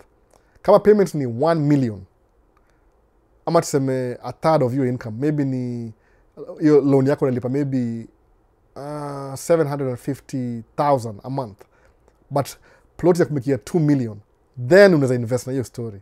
Alafu kisha invest na hiyo story, don't do anything until your loan iko paid halfway, because number one, you don't want to lose shamba ile ya familia umeweka kama leverage, and you don't want to lose this property umeanza nayo. Alafu iangalie long term. Juu kama right now it's making you 2 million. Vlei life inaendanga squeezy, things get expensive. They don't get cheap. Nothing gets cheap, by the way. Understand evil. Nothing gets cheap. So there's no right time to do something. Ukisema nitakunua kwanza business sahi, I need 2 million. 4 years from now, you need 5 million to start the same business. It increase in value. Nothing stays the same. The whole system ya world it increase prices. Inflation. 3% ama 3%, kama 5% hivi. So, ukianza hiyo, ukinunua hizo mashamba, alafu your mortgage ni this much. Enda urisk familia yako ya ile title deed ya familia, chukua hiyo loan, 30% ni uchungu, akia nani. But anyway, do it anyway. Sababu guess what? Kama unaishi within your means, uanze ku make 2 million per month, ulipe 700,000 per month, alafu kwa loan ya 5 years. Sema tu utavumilia 5 years. After 5 years, nyumba ni yako, upata title deed yako back. So the next time na kuomba loan nyingine ya pili, what do? Usitumie title deed ya nyumbani ile ya wazazi, tumia ya hii ploti, hii hao. Leverage na hii. Chukua hii waka collateral, borrow some money. Duplicate your building for another 5 years.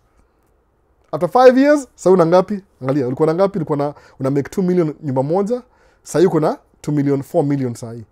Moja iko paid off, ingine unalipia sasa hii. So if it took you 5 years to pay off the other loan, ya 50 million. This time ukinunua ya pili ni 2.5 years. Ukinunua ya tatu ni 1.25 years. Ukinunua ya 4 labda ni 1 year. So nafikiria, hii mambo ya nyumba ni mwacha. Sasa tutafuta tena biashara nyingine. That's how you leverage debt to create wealth. Una borrow na leverage, alafu una invest in something, a cash producing asset, kama ma rental properties. Sasa David, wewe ni Kimani kwanza. Kimani anafajua hizi vitu offhead. You know what I'm saying? Wewe ni Mkikuyu, unafajua ziko kwa kichwa already biashara. But I'm not taking it for granted. Una leverage, una invest. Una leverage, una invest. Long term. Usileverage alafu uone pesa sema saini Range Rover. Lifestyle, it doesn't really matter. Hii lifestyle could show off. Why are you buying a Range Rover? The worst car to buy in the world is Range Rover, by the way. The people who buy Range Rover, ni wale wanaibangi cash. Alafu wanaiuza after 4 years. Hii ni kuesdo anyway. Unless ni America, ni kama tax break. Under 5 year, ulipa moja. 5 year, multiply. 20 years from now, utakuwa unaongea story ingine different. People will call you or kuinterview wewe, uambie how you build your business. Alafu nafikiri ni kama 1 minute hivi ama 1 hour podcast. Kumbe take 20 years kuongea 1 hour. Mwanatuka hiyo. That's how you leverage debt to build wealth. Even a mudu. Nena nachukua down payment, na save down payment kwanza, na nunua truck ya 200,000. Na iendesha kila siku for 5 years, na i-pay off. Nikisha i-pay off, iko paid off. Na nunua ingine tena, by the way. Na nunua ingine tena, immediately. Kwa nini? Na duplicate the last thing. Na i-duplicate. So, jipatie kama I'll focus on investing in myself for my future for 20 years, carve 20 years. Ukichelewa 25, believe me, your life will never be the same again. Ever. Hata kuenda Dubai, uende US, uende wapi, udo job, utumie pesa, uinvest, that's what you do. Na usiende outside the country, alafu tumie brother wako broke, akumanage your business. That's a stupid idea. Sijui tufanyangaje. Kama tujazoea kuona milioni moja. Mimi nanga bro, sikumwambia bro, kama bro, ni aje. Siku ilikuwa kama 5 years ago. Ako nijibu, nimwambia bro, ni hivi, nikutumie 1 million Kenya shillings. How are you going to invest that money? Hata sijui. Niambie, if I send you $1 million sahi, how will you invest that money? My brother had no clue. Hata ako nijibu, hata paka jai nijibu paka leo. Sasa shindwa, mse ni aje. Niko na offer, niko na hiyo do, by the way, niko na offer. 5 years ago, sina hiyo do sahi. Sahi niko na 4 kids. I think I had 1 kid, number 2. So alikuwa nipatie $1 million, ilikuwa back then. So ako nipatie idea yoyote. I didn't even know. Mwana how important it is to kujua kuinvest. Carve out, seme, I'll give myself 20 years kuweka level fulani ya life, generational wealth. Nda build something aniki dedi. Itabaki kifeed watu wangu for the next 3, 4, 5 generations. Mwana kutuka hiyo. That's how you leverage debt to build wealth. Una borrow, una invest. Sawa, kwa cash producing asset. Kinda makes sense. It explain sana. Juma swali si mingi sana. Is buying a home in US necessary or is just a mindset? Mimi nimenunua nyumba hapa, hii nyumba hii sahi. Ni benefit sana, by the way. But see, it's not a financial benefit. Ni kama ile a roof over my family's head. It's a necessary evil kununua nyumba. Necessary evil. Kwa sababu kununua nyumba America ni hivi, somewhat is kwa asset pia ukishai pay off. Kwa nini? Alafu uzuri ya nyumba ni hivi, ukiingia kwa mortgage are increasing sana kama rent. 2 years ago tutakurent nyumba. Ukirent, the landlord anakuwa motivated na market. Market increase and increase rent. Ukinunua nyumba ni kama unabaki the same payment for the next 30 years. Sawa? Alafu you're paying it down sababu whatever you're paying towards mortgage ina reduce ile debt yako over time. So kununua nyumba America ni necessary evil. Naweza sema hivyo. As an investment, no. A roof over your head, which later on could be an investment too. Maintain after maybe 30 years, muse mara 10 years. Hata hii ni bahati tu sahibi tu, si priorities kupay off hii nyumba. Hii tunaishi tu. This is not where I want to be. Hii tutaiuza anyway. My next house maybe itakuwa more comfortable. Hii sijafika bado. So it's a necessary evil.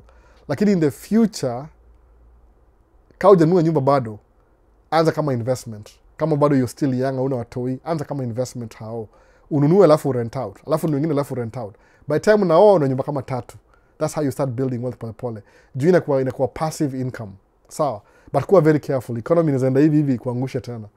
Kuna sababu kuja hapa hivi 2007 wali lose house zao zote 3. Ni very risky by the way. But it's necessary evil kuwa na nyumba because it's a roof over your head. Familia yako lazima ikuwe na you have a family in a roof. Hivyo. That's what siwezi host wase. Tuendelee. David Kimani ashasikia yeye nimempatia game plan ya Kenya. Shida ya Kenya ni interest iko very high. Ilikuwa 7%. Man. I think they're doing that for a reason. Wana try to make the poor people wakuwe poor, the rich waendelee kuwa richer. I think so. So lazima you have to navigate poverty mindset kuja ingie kuwe rich. Alafu ndio benefit kwa rich. Sababu kama uko rich Kenya, I think you decide your interest. You decide, if you're rich in Kenya, you don't have to borrow from Kenyan banks. You can borrow from another bank. Kwa nini? Uko na ile credibility. You have a business, you're making money. No. I think so. Kama unaweza kufungua account America, ubaya ni ngumu sana pia. Alafu you borrow from American banks, alafu invest Kenya, that could be a really good idea too. Juu kuna low interest, your money will go further. Ukiborrow from hapo uende kutumia Kenya investment. But mimi nikikam kuinvest Kenya na borrow Kenya. No, na borrow tu Kenya hapo. I know why. Ndio ni build whatever sijui. Tuendelee. Karibu kuisha. Niko tuned in. Hello fam. Trending 254. Ako tuned in hapa hivi. So kuna Musa Roma anasema ndio kuingia live. Mko poa. Kila mtu ako poa, umechelewa kidogo lakini karibu tumalize sasa hivi. Tuko kama towards the end. Vile South Sudan passport zimekansoliwa inamaanisha ni za wasee wote wenye wako stato. Maybe, sijui poa. Maybe. Itu ni political move, ile tu ya power move. Itapita tu, it come to pass. Sometimes lazima kuna ship kwa wavy, rough oceans. No. Can you advise anyone to buy shares from the e-cigarette industry? Amos Mwangi.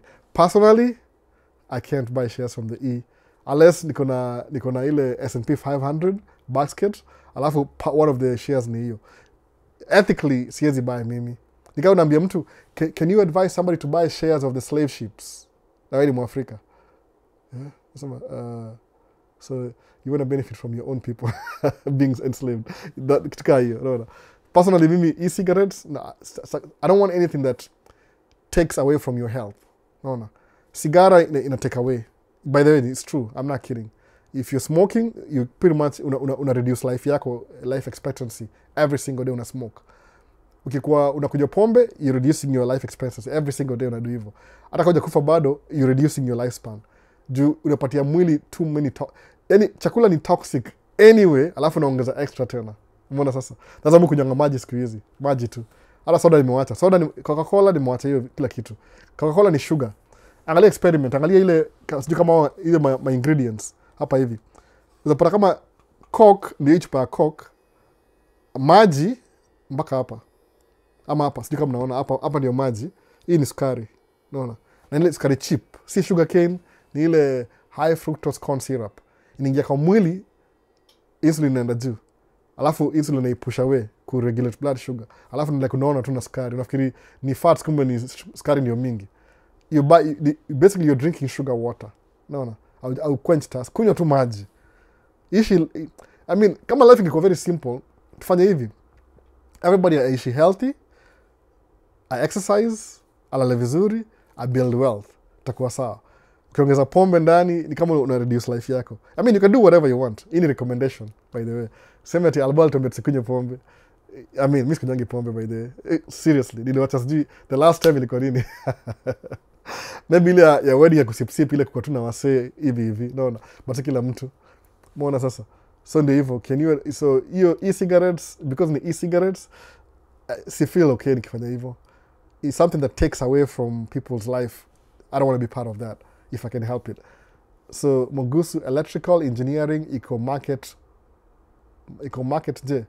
nje, but I'm afraid ku research what fields zenye ziko na industry, e.g. energy and geothermal or wind energy.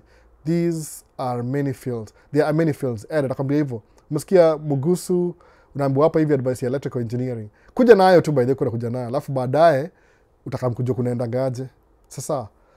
So hapa nimeacha anything hapa hivi TikTok. Karibu tumalize saa hii. Tuko 3 hours in. Is buying a house, leverage, buy out. Vava. Oh. Nasema hivyo. Wanasema nini hapa hivi? Uko na portfolio ya S&P 500. Mimi, ya niko nayo by the way, niko nayo. Anasema kusema. Nisemacha tu niseme ndio wasiwa juu, kwa sababu nisema niko nayo by the way. Mimi niko into everything. Sikuanza hivyo in the beginning, I was very skeptic. But siku hizi, knowing what I know, shares ni ile, any money extra unapata, any extra money, ile haina, unajua usamanga hivi, ile Myron Gold asemaje, make sure every dollar iko na purpose, every dollar.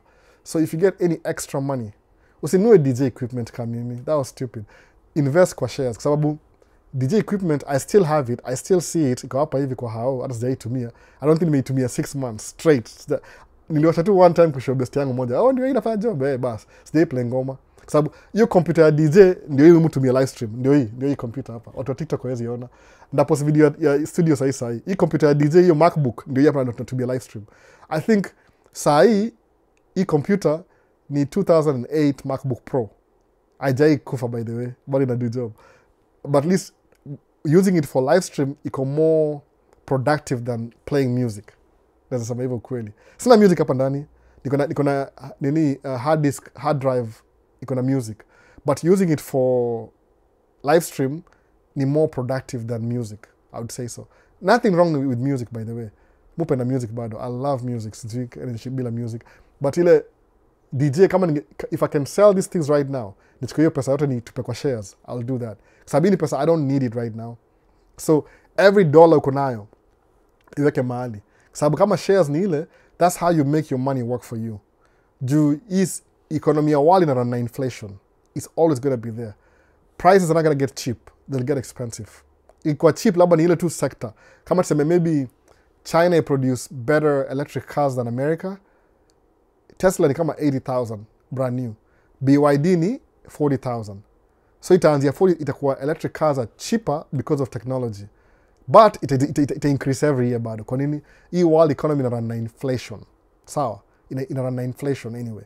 So if you're not gaining, ilikuwa nini ile quote ya Albert Einstein, ile quote ile, if you're not utilizing compound interest is utilizing you. No. So either wewe ni production ama wewe ni consumer. That's it. Kama au benefit na compound interest is benefiting from you. So invest na shares long term, ni ile time is more valuable than money. So if you take your money, if your money works for you, over time itakuwa more valuable. It will make that money more valuable, especially kwa shares na stocks. Ni superficial money, but tunasema hivi, make sure uko na ile emergency fund kwanza. Don't take all your emergency fund alafu tupe kwa stocks. Because emergency fund ile money you need immediately. Ni ile sema aje, angalia ile nini ya Dave Ramsey ile ya 5 baby steps. Sasa inakuwa reinforce na hiyo story. Whatever he was saying, mimi niliwachia njiani. But sasa wait a minute, I'll take it all the way. Ya 7 baby steps. Fuata hiyo story to the end. Useme, what was he talking about? Alafu, kabisa. Invest. Uko na $100 extra. Tupa kwa stocks. Nunua S&P 500. Large portfolio. Kwa indexes. Something.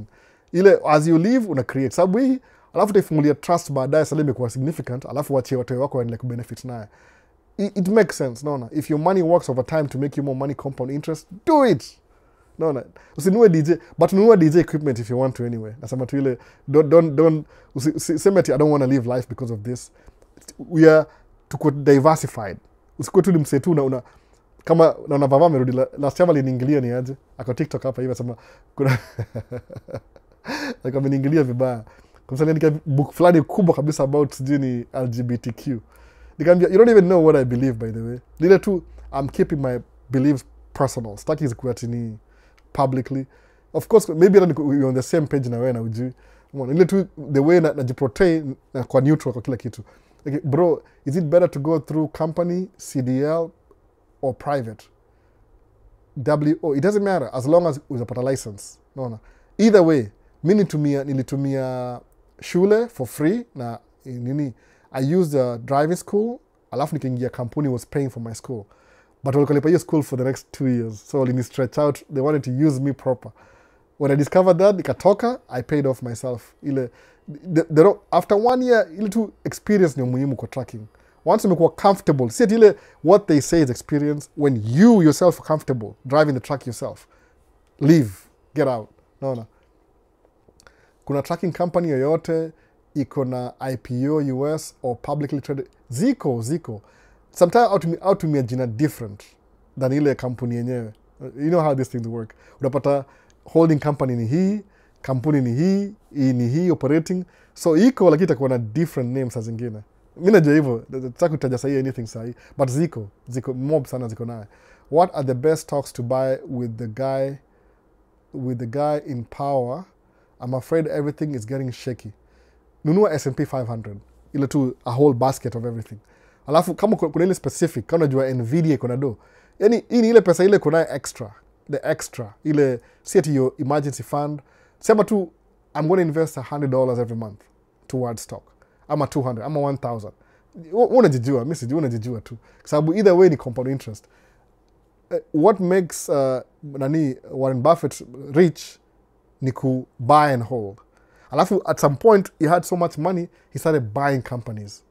Sasa akona stocks na akona real estate. Mbona? Everybody does that. Wana stocks, alafu una borrow from your stocks, alafu inakuwa real estate, sasa inakuwa actual. So inakuwa hivyo kila kitu. Unaona? Do you remember GameStop saga on stocks? Ili increase, ikashuka. Ili increase watu wakanunua, wakauza, ikashuka.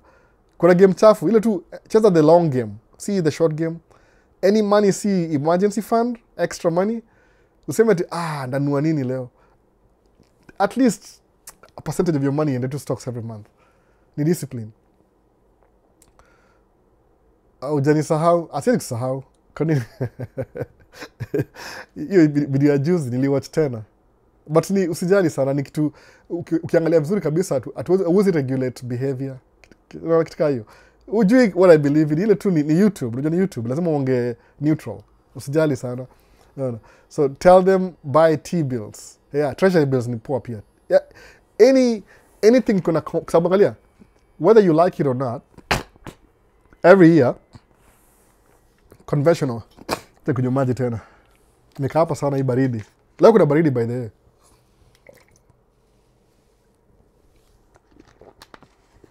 Maji imeisha.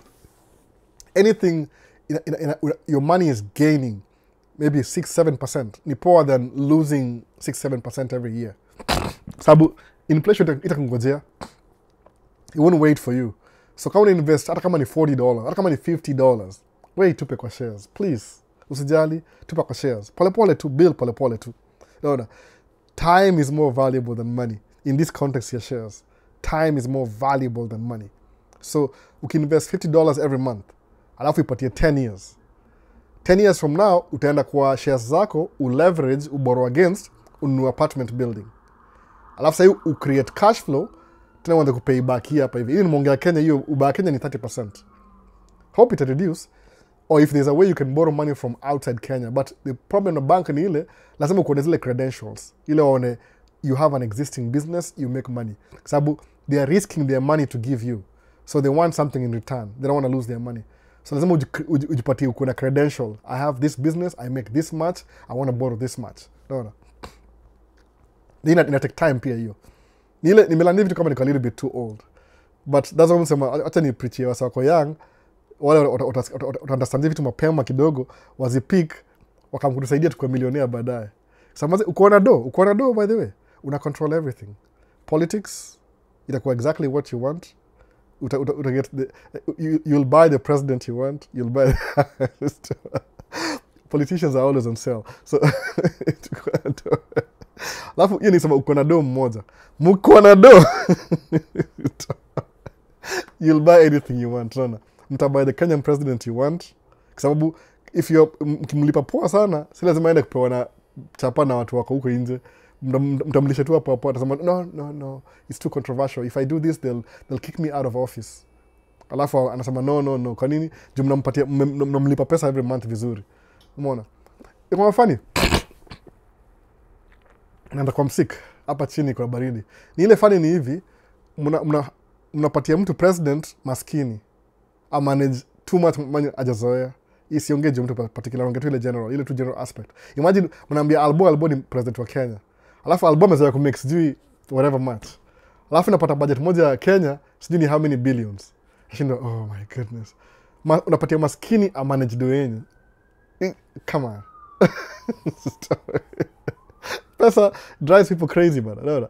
So, tafuta mtu tajiri ama mtu mnalipia a manage country resources. Experience ni mzuri. Umeona, tuto kama kuna nini. Can I call you after this? Nakuwa busy after this by the way. Labo ni call baadaye during the week. Hata sikogi naongea simu sana. Hizi jobs za siku hizi ni mbaya. Tufanya jobs za kama 1 day, 2 day, kwa sababu ni off season. Ile, go help with this and that. No. Maybe after next week ndakuwa free tena kama niko job. Juta kwa ile predictable, ile full season. Sasa kama tuna scavengers, tuna do job hapa, kesho hapa, pale. Every single day we do job different. Ile catch up tu. Sasa hii sitakuwa free, naenda kudo vitu sasa hii. Wateo in school tomorrow. Grocery, nini, vitu mob sana. So sasa hii sitakuwa available sasa hii. Nitumie message alafu nakumbuka. So Vava, give us more gems. Warren Buffett inspires me a lot. The concept of getting rich slowly. Ndio hiyo bana. Warren Buffett sasa ni namba ngapi bilionea? Number 7 Kama atakuwa alive the next 2-3 years, atakuwa number 1 tena. Kwa nini? Shares zake zita improve, alafu atakuwa whoop, the next billionaire again. Yeye anakuwa number 1, alafu ana lose, alafu tena number 1. Ana lose. Sababu yeye his money is working for him. He doesn't have to work for money anymore. Umeona? Very simple. Man, when your money starts working for you, unakaa tu. Hata una story by the way. You'll never run for office. Ukiona mtu amerun for office hapa America huyu, ni vile ako broke. Anko na donge kwa ana run for office, ni billionaire. Naona? Asset billionaire. Ana do. Ako broke. Ana need hiyo job ndio akuwe na do. Naona? Ndio feel kako powerful. Si unajua kile mimi nasema. Sasa kuharakishwa hapa hivi. Naitio barafu kesho. Richie ni aje Richie? Naona Richie amekama hapa. Alikuwa TikTok kama, this is the time to buy, everything is dropping. It will go up in time as Albo said. Yeah, every time kuna recession, musa manga hivi, kuna plan vizuri, alafu kuna do yako unaikeep mahali, kama emergency fund, kuna recession, basically you don't participate in the recession. Buy alafu unangojea. Ikala kuimprove, ita-improve na wewe. Hiyo ndio kwa wealth ile, your money is working 3-4 times harder than you were working for the money. Mwana hivyo. Kwa poa sana hivyo. Ni Kenya interest ndio shida. Hiyo interest ya Kenya 30% ni mob sana. Hata mimi sisi tukalonya 30% by the way. Track yangu Volvo ilikuwa 4.6%. Imagine Volvo 4.6% interest. Nini nyingine? Audi ni 6.99, van ni 10 juu ya interest rates ziko high, but hiyo van ni nini? Hiyo ndio pay off by next year. Ama this year sijui tutaona tu anyway. Naweza buy mpya pia. Ikinibamba sana buy mpya. So that's what you do. Una create wealth slowly. Hata kama una $100, hata kama ni $50, tupa kwa shares usahau. 10 years from now itakuwa something else. Juu ukilala ukiamka, inflation iko tu hivyo. Gava inakuwa hivyo. Ile wasamanga ile figure from maybe 20 years from now, the world itakuwa this much wealthy. Battery imeisha tena, nini mbaya na camera? Let down. It's time to go. Imekataa kufisha nini 4 hour. So tamaliza video basi hapa hivi. Acha ni summarize. Camera imezimika usikie. I think battery imeanza kuzeeka. I charge as fast as it's supposed to. Camera number 1 imezimika. So lazima niangalie hii camera sahi. YouTube, hiyo ni YouTube. TikTok mko tuko kamera moja. Amwezi jua. But kuna recording. Acha nianze ku wind down by the way. Tuko 3 hours 15 minutes anyway. So tuende kwa ama ni 13 minutes. Tuende kwa Isa Hassan wa Isa sema, naweza kurun laundry business perfectly, basi na rules za serikali ili nifike marengo kuu succeed. Yeah, nini laundry mat ni ile, it's something utadunua in the beginning when you're building your asset. Alafu utawachia mtu. Of course utawachia mtu. Hiyo ni business. Laundry mat is a pull 6,000 a month. Just like that. Ni investment ya 200,000 by the way, kwa sababu kuna rent. Maybe if you don't own the building, uta rent mahali, maybe 3,000 a month, alafu buy machine 200,000. Ni investment ya kama tuseme 400,000, but inakuproduce ya 6,000 every month. So utakuwa na rent na some expenses. But itakupatia, you don't really need to be there. Kwanza kama kuna 5, 4, 5, 6, that's all you do. One of my brother-in-law alikuwa na laundromat. Alikuwa mdosi mbaya. Ni vile alikufa. Alijiua mwenyewe. So story mob, brother-in-law alikuwa hata uko na laundromat kama uko na 5 hivi, that's all you do by the way. Utatumia hiyo kuleverage. Alafu ukisha grow in business, you probably sell them, uingie business nyingine. Business ni kugrow, sibaki place moja. Kama mimi sky tracking forever by the way. The only reason why nimeka tracking sana ni juu niko na bring maparo hapa, nikatakuwa na familia, watoi. So I needed some money in a flow. But easy business una move on. You start, unaifanya, it has its season, you get the money, unaingia real estate, una multiple units, you move on, you grow in business. Watu uza business every day by the way. Naona. So Ed asema Ed, okay. So ushapata hiyo swali yako ya nini. So kamera imezimika. If you make your first $1 million and risk it all by buying S&P 500, where can you go wrong? Nelson Mongare. You'll need, if you're making it, that means how are you making the first million in the first place? Kama ni tracking, you can never pull money from the business alafu yake place ingine. Labda win lottery ile $1 million lottery. Alafu chukue wadu, labda hivyo. But ingine, how do you make $1 million and you're not doing business? Superficial. To make $1 million ni ngumu sana by the way. I've been trying to na tracking, sijaitoboa. Na ni kama 5 tracks to make $1 million. Na hiyo ni ile gross. Hata si ile ni ile, hiyo ni over gross kidogo, maybe 1.5. Na track 5. Sasa na track ngapi? Track 3. Hata sijaifika $1 million. Mungu sia tu. Ni ile assets ndio million. Ile value ya track, value ya how, ile assets zenyewe nikizi liquidate. Naona. Hiyo ni US dollars by the way. Si Kenya shillings. Kenya shillings nilipita kitambo sana. Hiyo si story. Hiyo ni dollars. Exchange rate. So just say Kenya interest iko juu cause wana leverage on small amounts of people, they give loans. Yeah, nisema hivyo. Kuna wale I think if you have a business in Kenya already, see 30%. 30% ni everybody else by the way. Watu wadosi hata labda utapoa sijaza hata nyama zote story mob stack ongea. Watu wadosi au kwa yani the more money you have na kwa leverage, you can get that loan at 2%. Kwa nini? When you get the loan, the bank benefits. So if you can make money for the bank, uta negotiate interest yako. 30% ni hela watu wengine wote wale general population by the way. Usisahau hivyo. So how do you know the bottom of, or you just buy the deep and average? Ikikuwa unaangalia tuangalia sisi stock yako na scale. Ukiona kama last week ilikuwa this much. Alafu ikarudi kama sasa tuseme Tesla shares. Tesla si ya Elon Musk by the way. Elon Musk akona what percentage? I think 87% ni watu wengine, venture capitalist. Si yake. So the venture capitalists, they will never let it die. Sababu kikufa, they are losing. What they'll do ni ile, watamvote out wapatie CEO mwingine. Tesla. So, ukiona kama Tesla imeshuka saa, nunua shares. But ni ile, ukiona kama, hata kama ni mbaya, sijui, I don't know, sababu BYD iko better than Tesla. So unless CEO akuja, I don't even know, Ni CEO, that's what CEOs are paid so well. Sababu hao ndio wajua kumanage assets za watu. Naona, portfolio. Ila na akotu politics. Says sijui, I don't know. Nasema, what's your problem? Wewe ni billionaire already. What else do you want? Unawata sijui 13. Naona, I don't know. Anyway, watu watashikage. Hii kamera ka weird. Mbona sijui nakufa siku hizi sijui kwa nini. Na change battery next week. So, tuende kwa gani hapa? Kwenda kwa Mogusu. Kuna scholarship mob states za engineering. Just research sana university. You will get so much hata utashangaa. Kama kwa Kenya, kama uza get visa na ile I-20, kuja hapa pia kwanza. Uzakambado hapa hivi state ufike hapa tena, ushengie chuo hapa, uget scholarship while you're here. Usishangaa hivyo. Kuja tu hapa kwanza. Alafu kuna Ed, niko na offer letter na school is paid off. Yeah, that's good. Hivyo. Kuja hapa kwanza. Thank you for such knowledge. Personally, I'm elevating, bless, big up.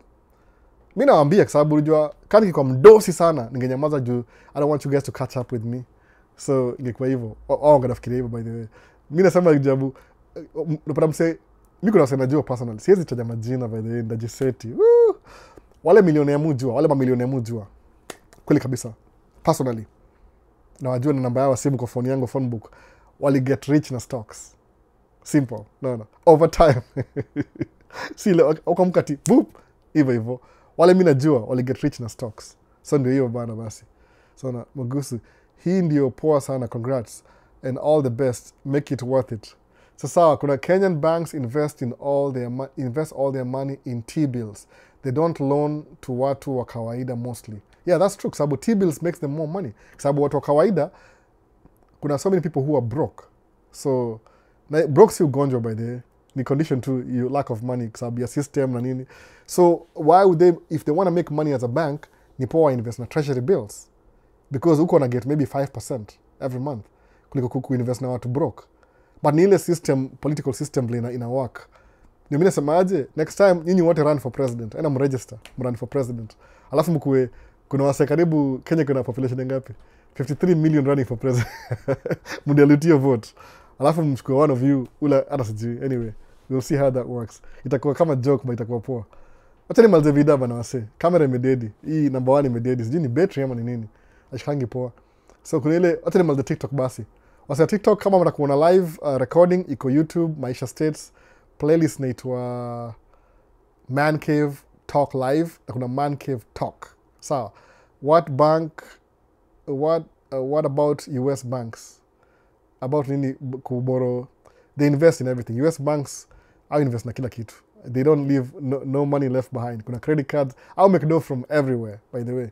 Is buying S&P index better than buying single stocks? Yeah, always. Always buy S&P, ni poa. Juu kuna variety, ni kama diversify. Because you never know. Buy always S&P, always variety. Si moja. Unless when you Senate, unajua msha pass bill kesho, maybe. Unless pota kama senators. I don't play your stocks game mimi. Ni tricky. Utakuwa na very high, low emotions. So TikTok, bye TikTok. Acha nimalize TikTok kwanza. Nimekaa sana hapa by the way. End live. So YouTube pia. What's the best stock to invest in? S&P 500, ile general, unabuy vitu general. No, ama government bonds, index ni poa hizo zote hivyo. Mona. So kuna Ed, thank you so much. Vincent, umaliza, nice time brother. Kamera imezimika by the way, nafani change battery na nikatia number 1. Na change next week. Tunaona baadaye basi wase. Baadaye. Peace. To end live hapa.